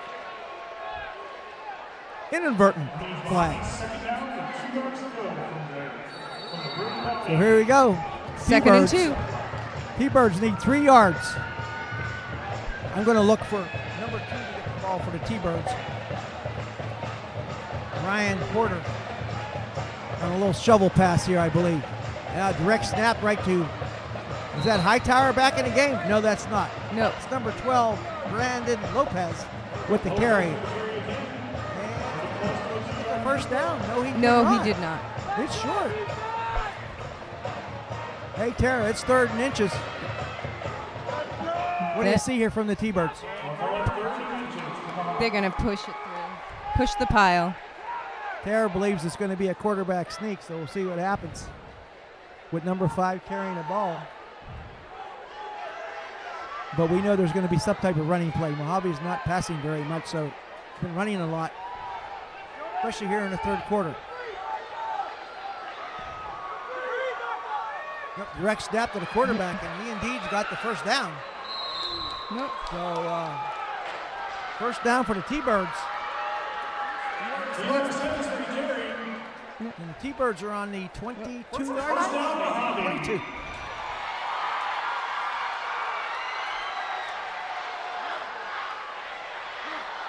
With 7:28 left in the 3rd quarter, 21-14. Dust Devils still holding on to the lead.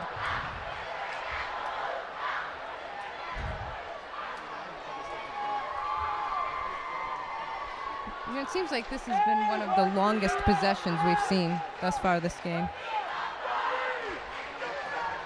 Well, we're having issues on the Mohave sidelines here for some reason. Going over and talk to someone. So could be about the player that got injured. I'm not sure. So here we go.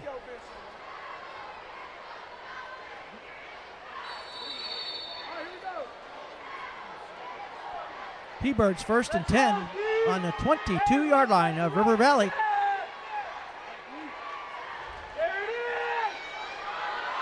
Direct snap to Hightower, number 22. And some good Mark defense. Hightower is back in the game, so that's a good thing for the T-Birds. Some good defense there by River Valley to stop him.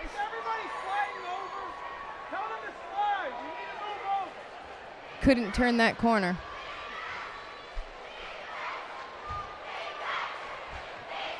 Kind of like how we crane our necks to look around the corner. We have an awesome vantage point here. It's unbelievable, but we're cut off from the field here, so we got to stretch our necks like turkeys and ostriches. And there's 22 again. Oh, look at this, a spin move by Hightower. Is he going to go in? No. Nope. No, he made a cut inside. He should have stayed outside. He probably would have beat him, but he didn't. So, okay, that brings up 3rd down for the T-Birds. I think you're right. You could have made it right in. But instead, it's a minimal game. 6:11 left, and T-Birds are eating this clock up.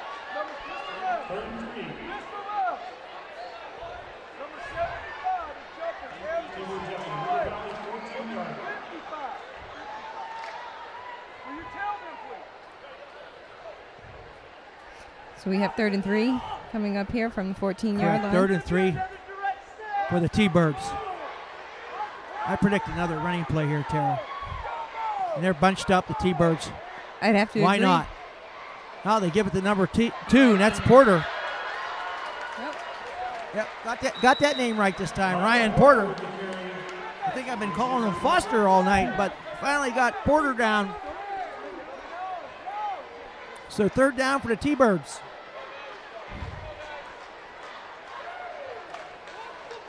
Nope. Oh. It is 1st down. They surprised us.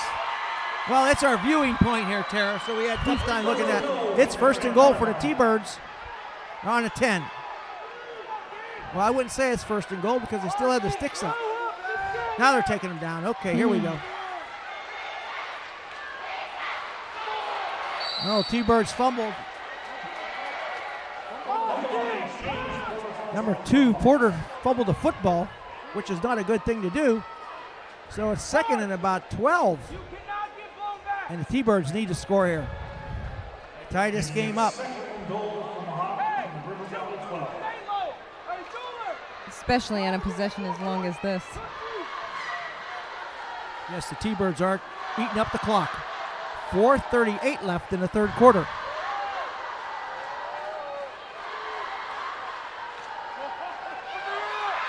Oh.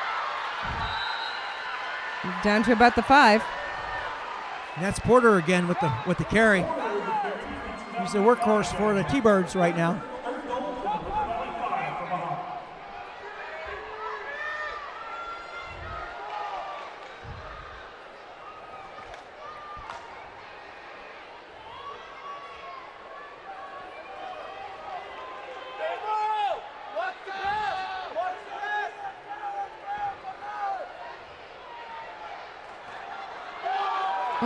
Oh, fumble by the T-Birds.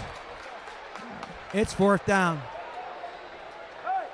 Huge play right there. It's 4th and goal. So, what do you think, Tara? I think there's going to be another running play. They're not bringing out their field goal. No. In a game like this, I don't think they can. I really don't. So the T-Birds are looking for a play. They don't have one, I don't believe it, and they're going to call timeout. So they're going to talk this one over. Mm-hmm. Or are they going to call timeout? No, they're going to run it. So here we go. 4th and goal for the T-Birds. 4th and goal. We need 11 yards. Oh. And we just got a flag, and it looks like false start. Timeout. Mohave. Oh, timeout. That's the first T-Birds. timeout of the second half. And with 3 minutes and 30 seconds left to go in the third quarter, River Valley 21, Mohave 14. So with that, let me go back to 1973 again, when Coach Fred Stokeland was the coach for Mohave High School. They won a state championship, and they had a guy named Billy Shepard who carried the ball a lot, and he was all state. They had Mark Ruckel. He was a linebacker and in center. He wore number 51 in honor of his good friend Dick Butkus. Really? And Mohave High School has won a basketball state championship back in '06 under Coach Woody Woodburn. And River Valley has won a state championship in football in 2011. And, 14. Baseball 2011 state championship. And in 2014, they won a state championship in football. So here we go, Tara. 4th down for Mohave again. We're going to do it again. All right, let's go.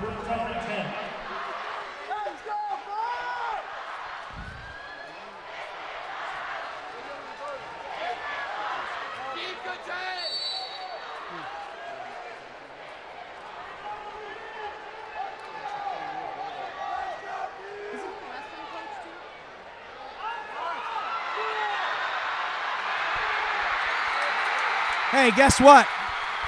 Porter just went in for the score. He went over the right tackle, broke 2 tackles, and went in for the score. A great run. The T-Birds are fired up. Coach Rudy is fired up. The Mohave High School fans are fired up. What do you think of that play, Tara? Well, I think that's what you'd call a very successful timeout. That was a good play. That was good a beautiful call. play. And this is a very important extra point. No pressure or anything.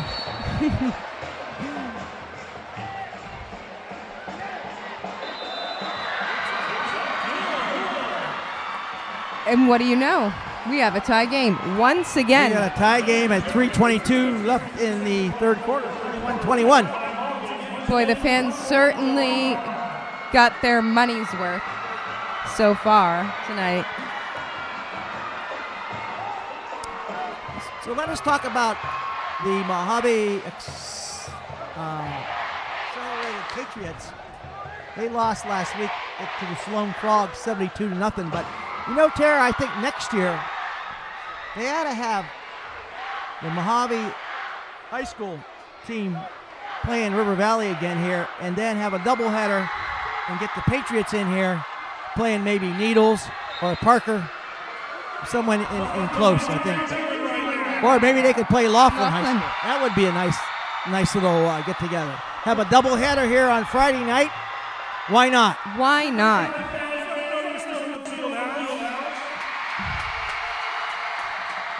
You know, we mentioned this at the top of the show. It's just such a tremendous community here where both sides of the river, everybody just works together. And they do, and that's how this made this field house happen.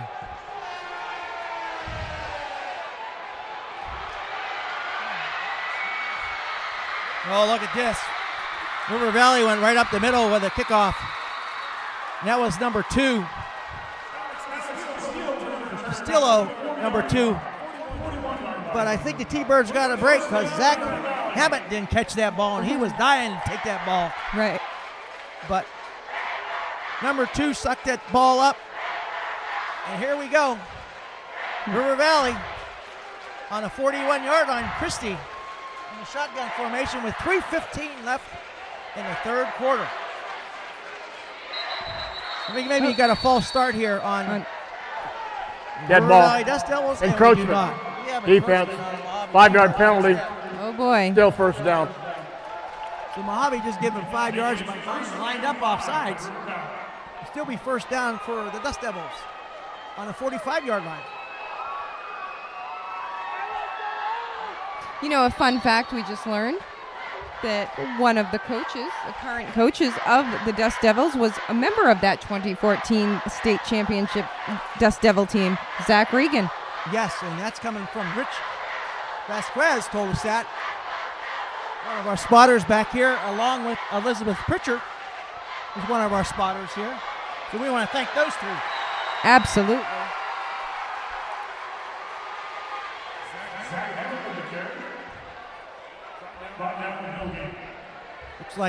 Looks like we got a hurt player, Tara. We do. Okay. It doesn't look good. He was going about his head or something. He's dehydrated, I hope. I hope nothing happens to him. But we'll see what happens. You know, last year, Tara, the T-Birds had a great running back, Will Robinson. That guy could carry the ball, but he graduated this year. But I think they found a good guy in Porter, number 2. He's been carrying the ball a lot, and we'll see what happens here. We'll score 21-21. I remember the name Robinson very well last year from, of course, High School Sports Spotlight. He was usually in the spotlight. That's right. And Will, that's a neat name. I love that. Will Robinson. Yes. That's a football name there.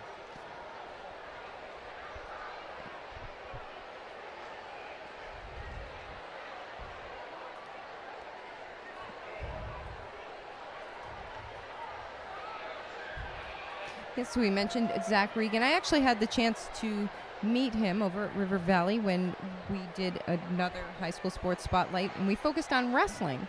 And I believe his dad, and you can correct me if I'm wrong, but his dad was the head coach, the wrestling coach. Okay. His dad was the head wrestling coach? Zach Regan's dad. I did not know that. That's a good little tidbit there. But also remember one thing, Tara, that we're going to have some basketball being played here, and can you believe it, volleyball? You know, so we'll see what's happening here, and this place might be taken off at the field house, and maybe we could just get a couple concert here. You know, it'd be nice to have Taylor Swift. Would be a nice opening act here. You know, we could pack this place in. We could put at least 50,000 in this place, easy. So Taylor, and I think if you're watching, our buddy Chris here could definitely get Miss Taylor Swift here and all our Swifties. Why, of course, why not? Why not? Why not? So, Taylor, if you're watching, you have a big invitation on behalf of the Tri-State. And well, they're carrying number 24 off the field. That's not good for a sign for River Valley. That's their Zach Hammett, their running back. So we'll see what happens. Meaning they're carrying him off. His players are carrying him off. I hope he's okay, but it might be leg cramps. We'll see. We'll see if we can get somebody down on the field down here to give us a little heads up. All right, Tara, we're back. Of course, he's been a huge part of the Dust Devils game.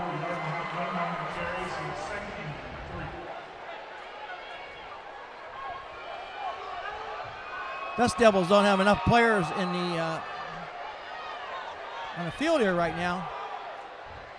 Well, they got 11 now. Here we go. Christie back.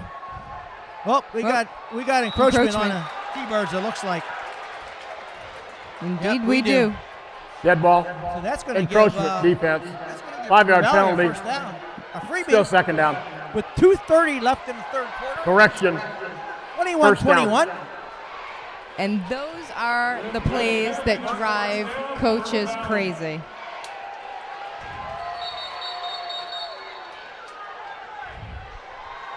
Here we go. We got a first down. Clock is winding.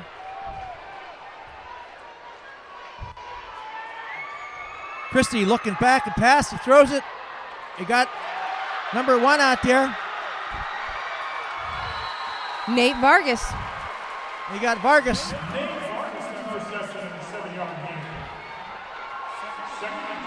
Vegas Vargas. Yes. With that catch. Absolutely. Why not give him a little nickname? Number 1 for River Valley. With the 7-yard gain. Yes. Setting up Seth Christie back. Second and back 3. in a shotgun. I see another pass play coming here. There's a guy wide open. Absolutely. Mohave doesn't have enough players on the field. They come running in. Oh, but they caught. Christie gets out. He got away. Oh, he fumbled it. fumbled. I think he And was he down, lost though. it. Yes, the Yes, he referee was called down. him. He was down. But that was a nice crossing route that There Nate you go. Vargas was running. Oh, we got flags and whistles everywhere here. So we're going to have a little stoppage in play. Mm-hmm. Might have been that the T-Birds had maybe too many men on the field. The guy coming in late, but I don't think so. And we got a flag here across the field. We got a hold. Offensive hold.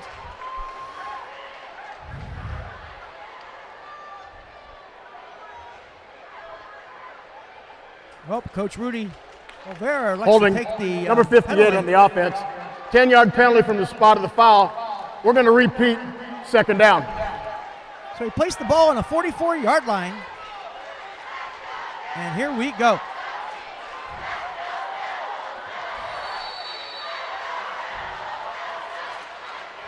I think that was a good call to push them back 10 yards rather than to decline and have the loss of down. All right, River Valley back in the shotgun formation with Seth Christie. He claps his hands. Look. Uh-oh, he's got a guy wide open here. Overthrew him. Well, that was a good thing he overthrew him because that dude was wide open. But incomplete pass.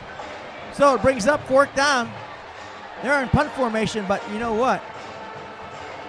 I think I might see a fake here. Might be a little trickery here. They're sending Christie back in.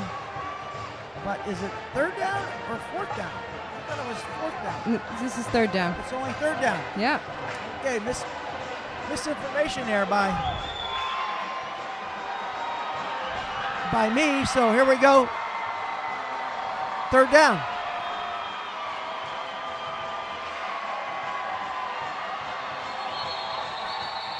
Oh, look at this. There, we got a false start on River Valley. Dead ball. False start on the offense. 5-yard penalty. Repeat.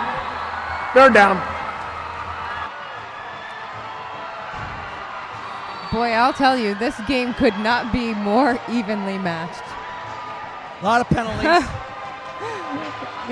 Both bands are playing at the same time. Right. The cheerleaders played. Which is neat, huh? Cheerleaders perform side by side. There we go. Crazy. Christie back in a shotgun formation. 55 seconds left in the third quarter. I think a pass play here. Sure enough, got a man wide open. He's really wide open. Oh, interference. And he's got him. He's going to go for a touchdown. No. All right, River Valley. Wide open guy there. That was number 2, Castillo. And he was wide open on that play, Tara. That was absolutely a gorgeous throw. It was a perfectly executed plan. It was beautiful. That was just fantastic. And certainly the crowd appreciated it. We're on the 15-yard line.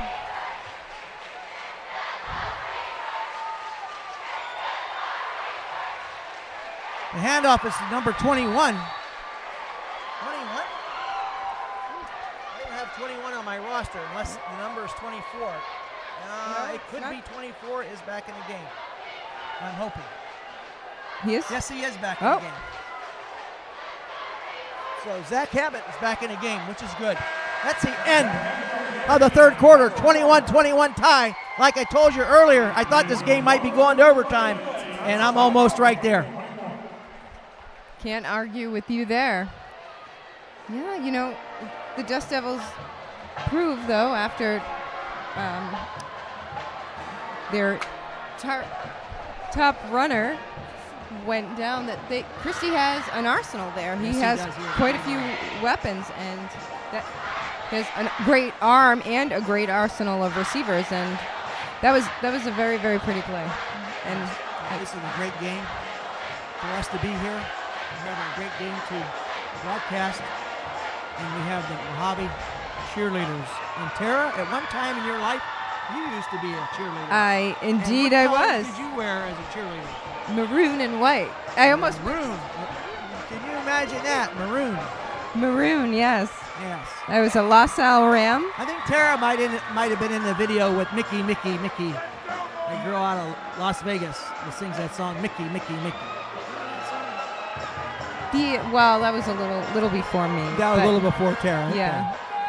We're not going to go that far back. No, I think that was in the 80s that In the song 80s, came right. out. Yeah. I was in high school in 98. I was just teasing Tara on that. Everybody knows. So, Here we go, Tara. You got it. All right.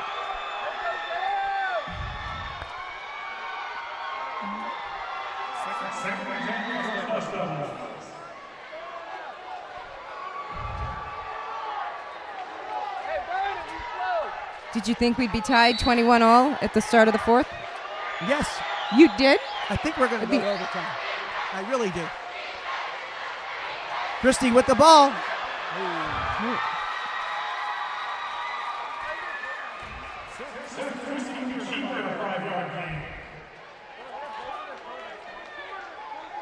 So Seth Christie goes over and visits Coach Clark to get a play. And boy, he's putting a lot of mileage in, going back and forth. But hey, They're at the 11. they're at the 11-yard line. Third. Should be second down. They got third down. Second. All right, here we go. Oh, they stopped him cold on that play. That was Zach Hammett, and he was stopped cold on that play. Tried to go right up the middle, and he didn't make it. No gain. The T-Birds smelled that one out.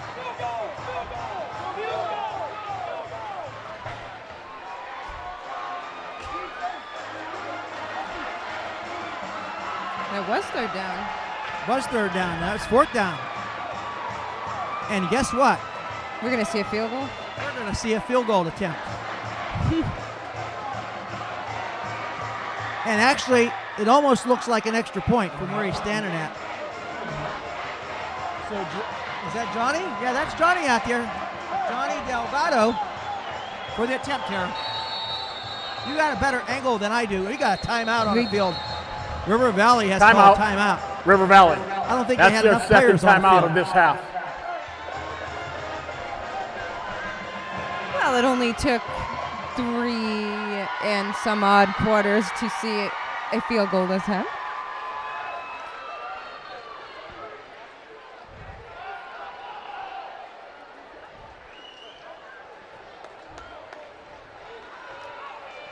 Or not. Well, there's a lot of people in that huddle over there for River Valley, so it might be a trick play. That's what I'm thinking. Might be, but you know what? Their kicker's pretty accurate at Johnny Delgado. And he can split the uprights, there's no doubt about it, so we'll see what happens. Oh, here we go. We're kicking into the bleacher end of this field. There's bleachers on one end and just the net and the wall at the other end. So they're going into the bleachers, and it does indeed look like he is going to give this ball a kick. Tara's got the call because I'm completely blocked out. And it's up and good, and we have a 24, we got 3 points for the Dust Devils. Lead for the Dust Devils. 24-21 with 10:30 left in the fourth quarter. You know what? If the T-Birds come back and kick a field goal, I'm done. I'm just done. I mean, they seem to mirror each other so well.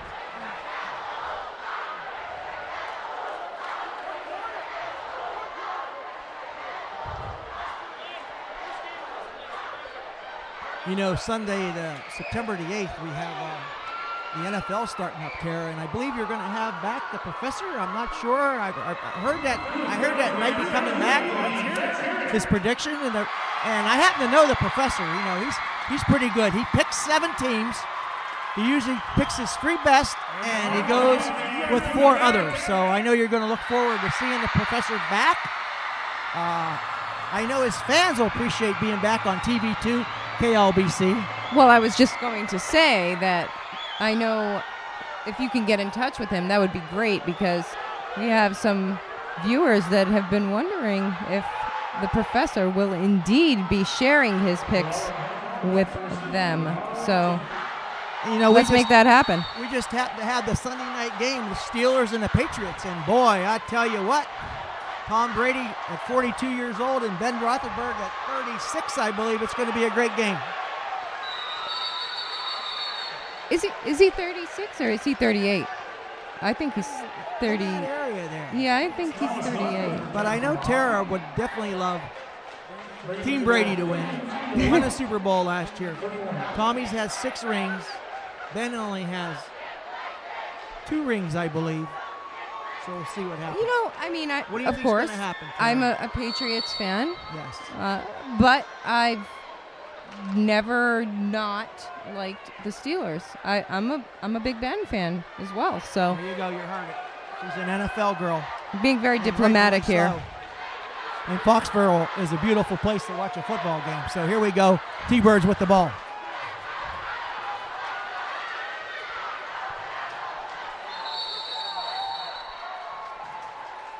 That was number 22, Hightower with the ball.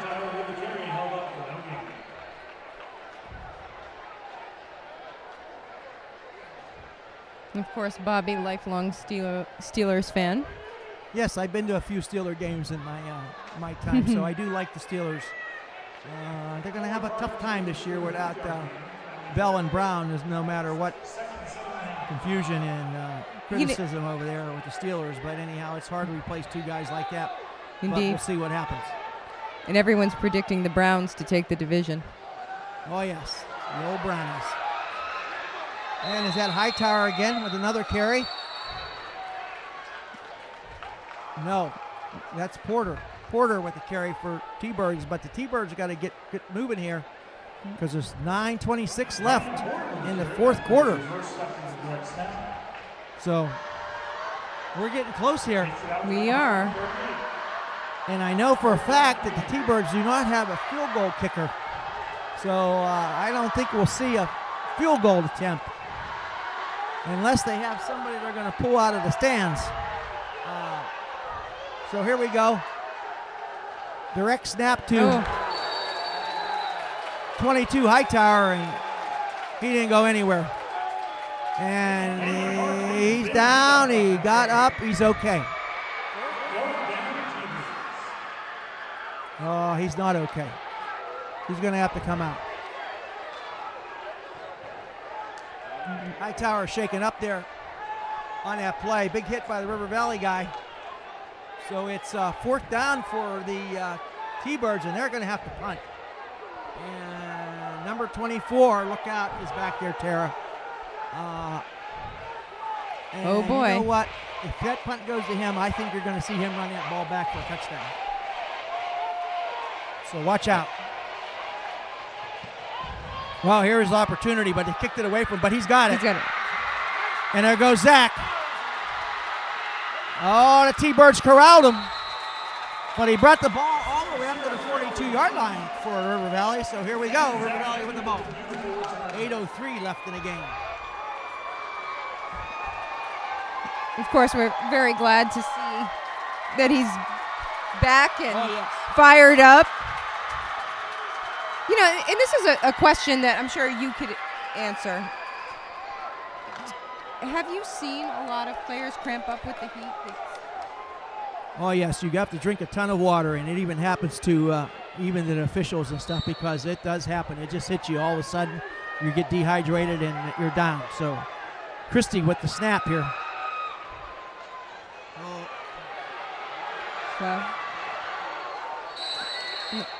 Flag on the play. We got 2 flags there. And I don't know, 2 flags are better than 1. Huh? If they offset. So let the officials sort this out. This crew from Arizona here.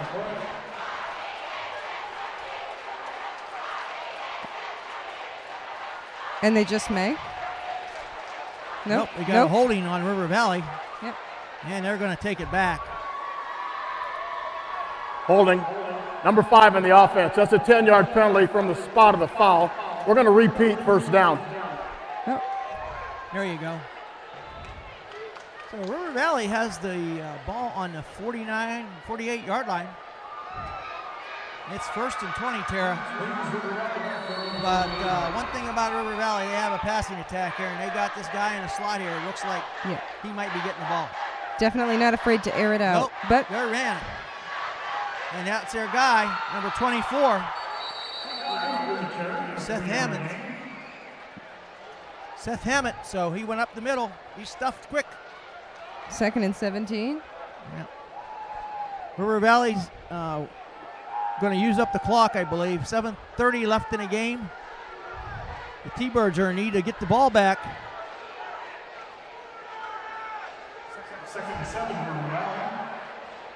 Nope. They just pushed them back. So it's 2nd and 7. We got another flag on the field, and we got, looks like we have sideline warning. Coaches for River Valley. That's their first sideline warning of the game. Got a little warning from the officials. Don't get out there on the field. There you go. Zeth Christie getting ready for the snap. They're passing. Oh, he's wide open again over his head. So the T-Birds got a break there. Although that was pretty good coverage by the T-Birds there.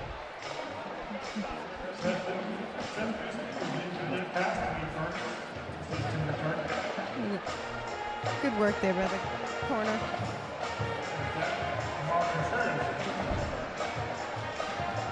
Third down for the Dust Devils.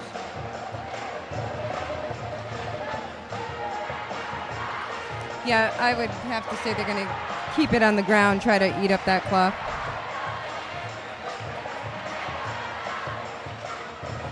Well, if Duff Devil can get a first down here, they're going to take that ball down. And they could take the clock down to 4 minutes. Here's a look out. Look out.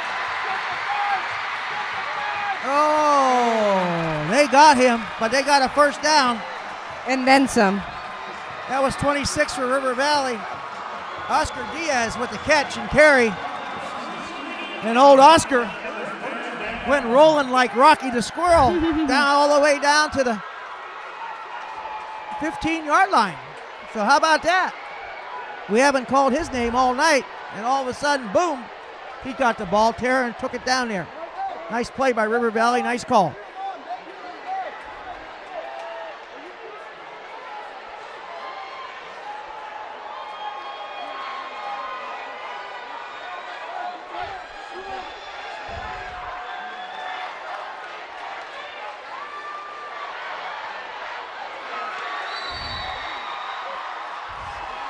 You know, the T-Birds D is really going to have to hold here, but yes, they corralled Seth Christie there for no gain. Second down for River Valley. They're on the 16-yard line of Mohave.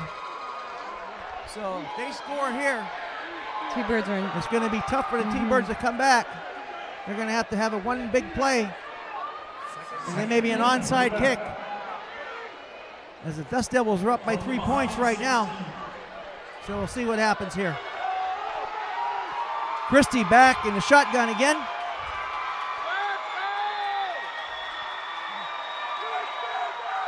He's passed it to Hammonds. Zach is going in for a touchdown. No, he didn't. He slipped.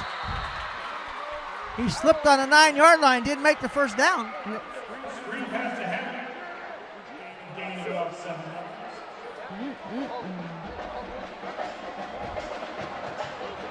You see, then it becomes one of those circumstances where you almost, if you're the opposing team coach, all right, let them score, you know what I mean? So we'll have more time on the clock to come back.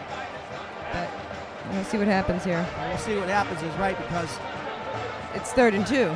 It's 3rd and 2, and the Dust Devils are up by 3. Right. So if they score here, it's either going to be a 9 or a 10-point lead. Right. I believe you're going to see Zach carry the ball again, number 24. Oh, what do we got? Timeout? We have a timeout called by River Valley. Timeout. I River thought Valley. Zach Hammond was going to get that ball, but they called timeout. So 5:10 left in the game, Tara. That is River Valley's third and final timeout of the second half. Thus far, I'm sure that all of our viewers at home have felt the same way. I mean, this has just been non-stop action. Hey, if you liked our broadcast tonight, please let TV2 KLBC know. Send them an email, send them a shout out, give them a phone call. Got a great director here in Chris. We sure Got his do. big birthday coming up on September 17th again. We'll promote that. I know he's looking for a white Mustang to appear out in the parking lot, so we're going to try to make that happen. Along with maybe Taylor Swift inside of it. That'd be even better. So Let's see what happens. We'll see what's going to happen on the field now.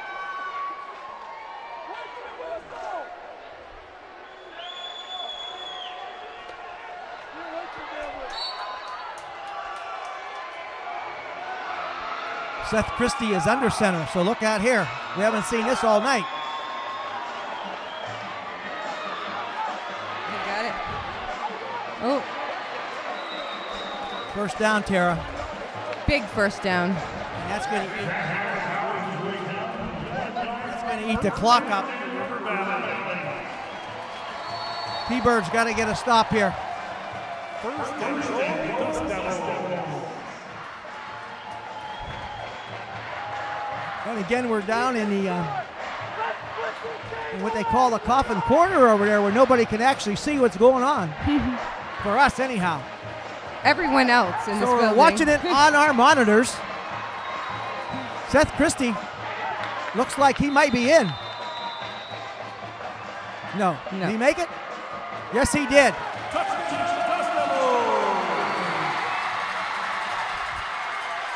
So the River Valley faithful are very happy. Coach Jonathan Clark called Christie's number, and then he went 30-21 with 4:32 left. And you know what? We now have the largest lead of the entire game. At 9, looking to be 10 points.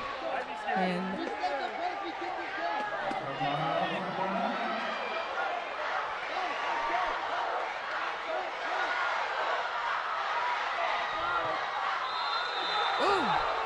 Did he make that? no. Oh, it went No. in. How? Oh.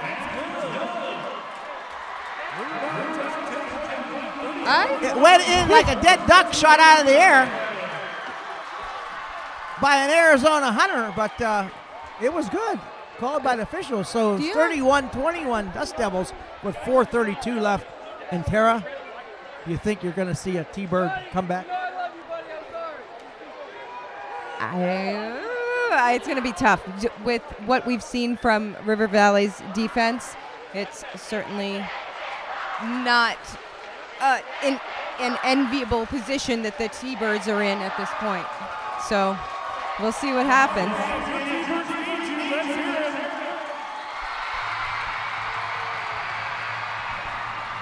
Look at the fans. Holy mackerels. This place is filled up. Filled up. And I know they're having a great time. So maybe this Barella guy can pull a hat out and go all the way for a touchdown. He's capable of it. Dylan Barella. He's got the moves. We'll see what he can do.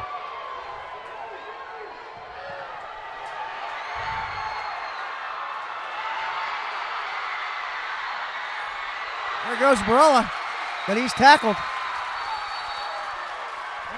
Looks like he made it to the 25-yard line. 30-yard line. 30-yard line.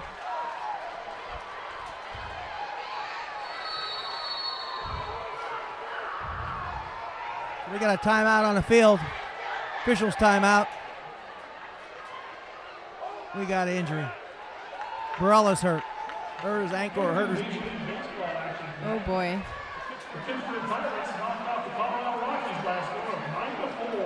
Hey, did you hear that? Your Pittsburgh Pirates. I think they did that just for you.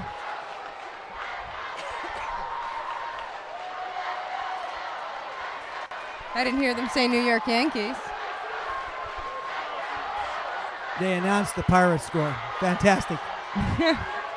Everybody here knows I'm a Pirate fan, and my Pirates are in last place, but they try hard. There go the T-Birds. They need a score, desperate. Hightower with the ball. Oh, changed directions, but River Valley's got them tied up. Big tackles there.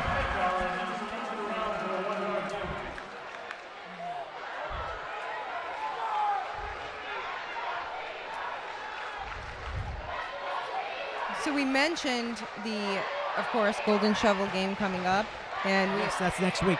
Yes, and River Valley will be hosting Lee Williams, and Laughlin's actually going to be on the road for the next 3 weeks. So. Yes, our wonderful Cougars. Mm-hmm.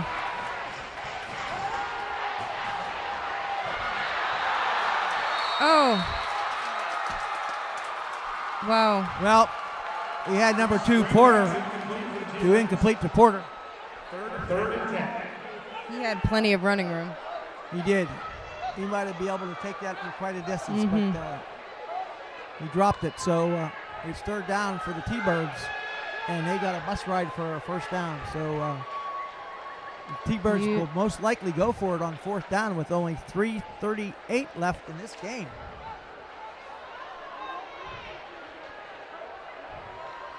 And remember, everybody, it's Labor Day this Monday. So have a nice holiday. And be safe. Tara will be off. They'll have an off date there at the TV station. I'm never off, Bobby. And another drop. So here we go, fourth down. And are they going to go for it, Tara? Of course. I think so too. Down 31-21. Right, as you said, there's really no. Got a timeout called. Mojave timeout. Mohave. So Coach Rudy. That's their second timeout. Calls a timeout of the second half.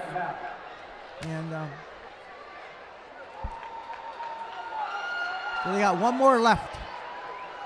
One more timeout left for the T-Birds. And this game is almost close to being in the fridge, Tara. 31-21 with 3:33 left in the fourth quarter. Game flew by. It really did. Yes, it's 9:19 real time, and that's pretty good. Yeah. Went real good. I enjoyed being your broadcast partner. It was such an interesting night here, especially at this field house. It's so beautiful in here. Air conditioned, no heat. There's a little bit of humidity up here in the press box. You know, it was a little warm up here during the first half, but I guess they cranked the air a little more, and now, I mean, it's almost chilly. Yes, it is a little chilly. Well, it's been so great having you Put here. our sweaters on. Yes. All right, back to action. And we have a pick. And that might have been the nail. Yes. Yeah, I think we can put the turkey in the oven now. He's cooked. Big pick Dust there. Devils should just run the clock out. 3:26 left. And they got the ball on the 48-yard line. So we'll see what happens. Christie's still the quarterback for the Dust Devils. Could see some running plays here. And maybe just run the clock out. So we'll see what happens. I think that's a very safe bet. They're going to work the 25-second clock. Then we got another timeout called by the T-Birds. Looks that way. Substitution infraction on the we got a defense. penalty on the That's a T-Birds. 5-yard penalty. We had 12 It's still players on first the down. field. There you go.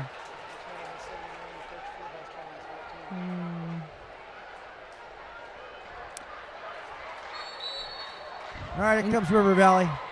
Seth Christie still the quarterback. Hammett still back here, number 24, as a lone setback.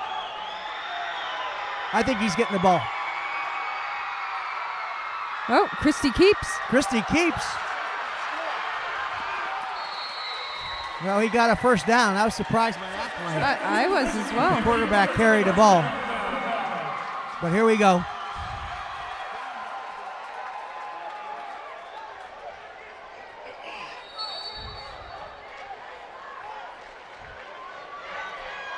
But then again, it's not such a huge surprise. I remember last year his rushing yards were almost equal to his passing yards. So he's definitely got some legs. But this late in the game, yes, maybe a little surprising. I think it'd be a nice gesture by River Valley just to take a knee here. 2:38 left. And end this game in a peaceful manner. But they give the ball to Zach Hammond again. And he went up the middle for no gain. 2:20 left on the clock.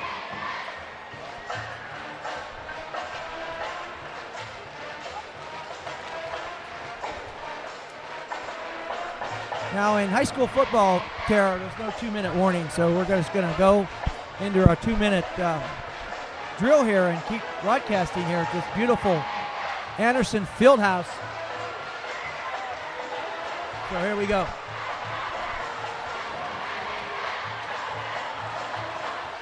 And I'd like to give a shout out to the 4 horsemen back home in Newcastle, PA.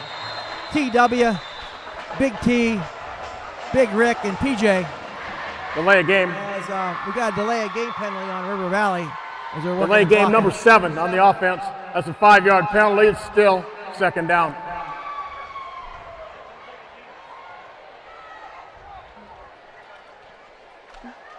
You know, it doesn't look like too many fans have left.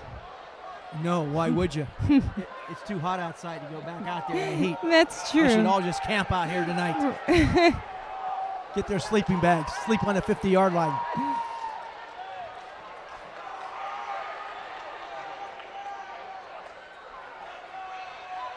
Oop.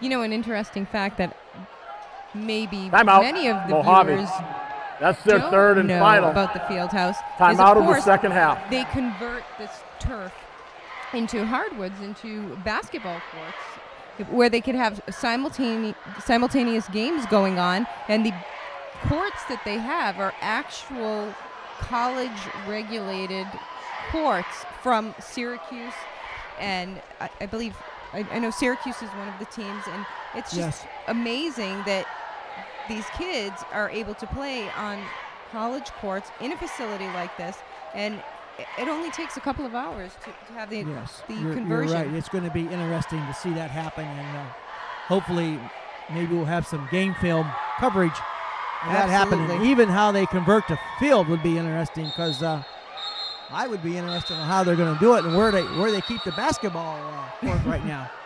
Does anybody know that? Is it under the stands, or where do they keep the hardware at? So that was the final timeout. So it looks like we're back in action here. River Valley should be taking a knee, but looks like they're going to do another running play with 1:37 left. And they give it to their guy again, number 24.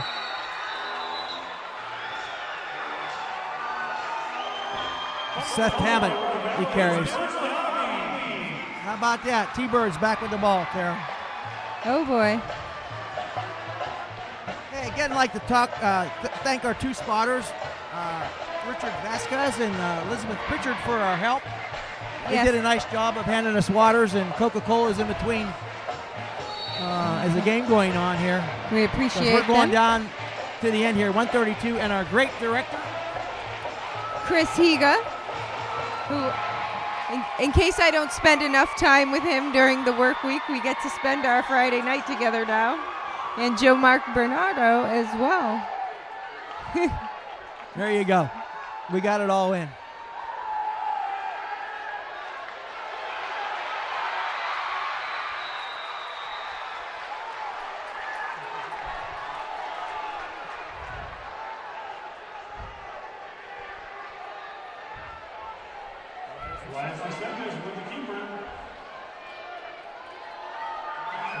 again on the play. It's 2nd and 1 for Mohave.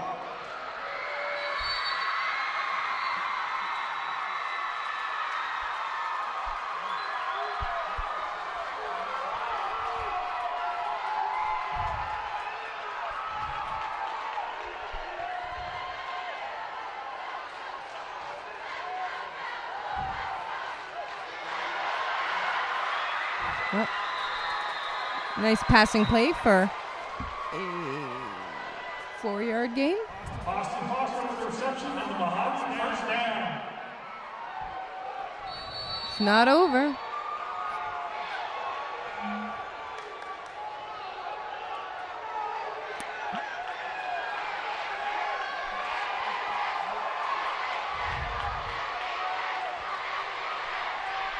Clock is ticking down to just about a minute left. And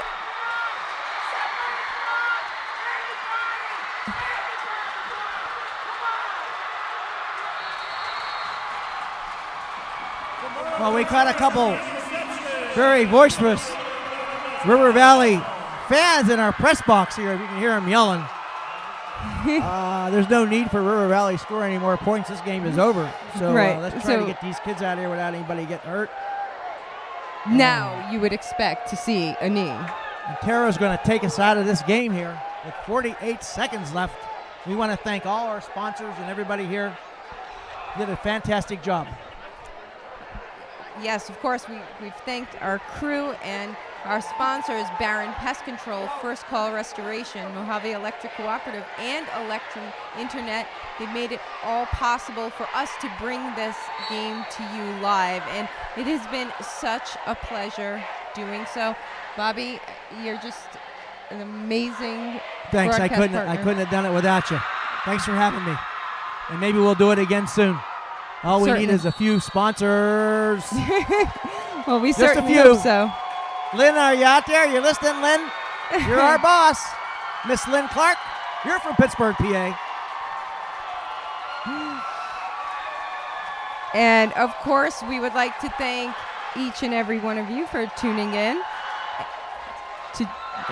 and joining us tonight. And we hope you enjoyed this game, because we did immensely, and we hope that you get to come out to the next one and enjoy this tremendous facility that you have here in your backyard.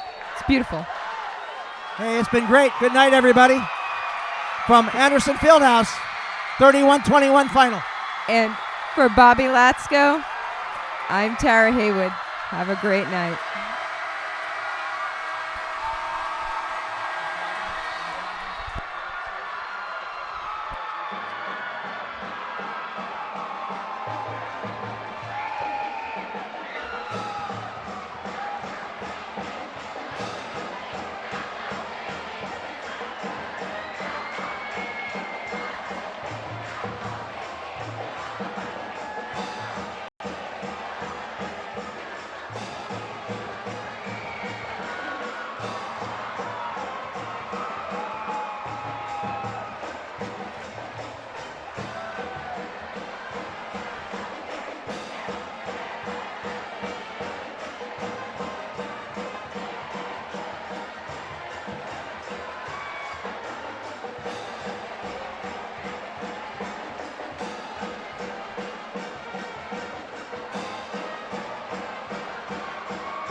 Ladies and gentlemen, please draw your attention to the 50-yard line.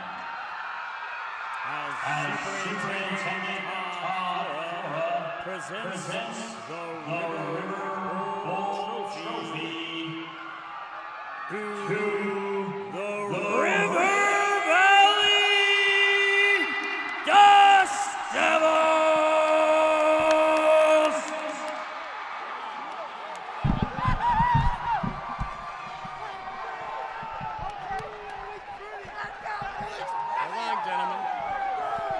Ladies and gentlemen, let's give a huge round of applause for both teams for a wonderful, excellent game tonight.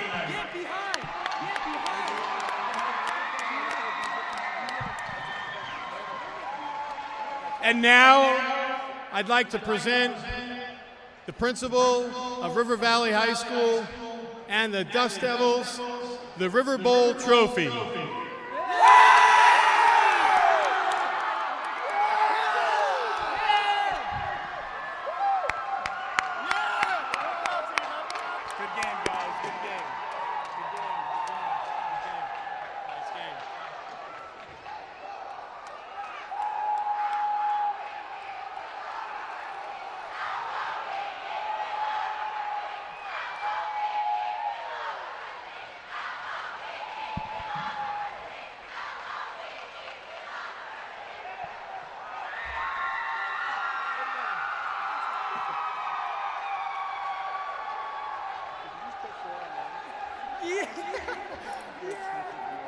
Ladies and gentlemen, just the announcement, the two buses that came from Mohave and River Valley will be leaving in 20 minutes. Also, please help us keep the field house beautiful. Please pick up your trash and throw it away on your way out. Please, drive home safe.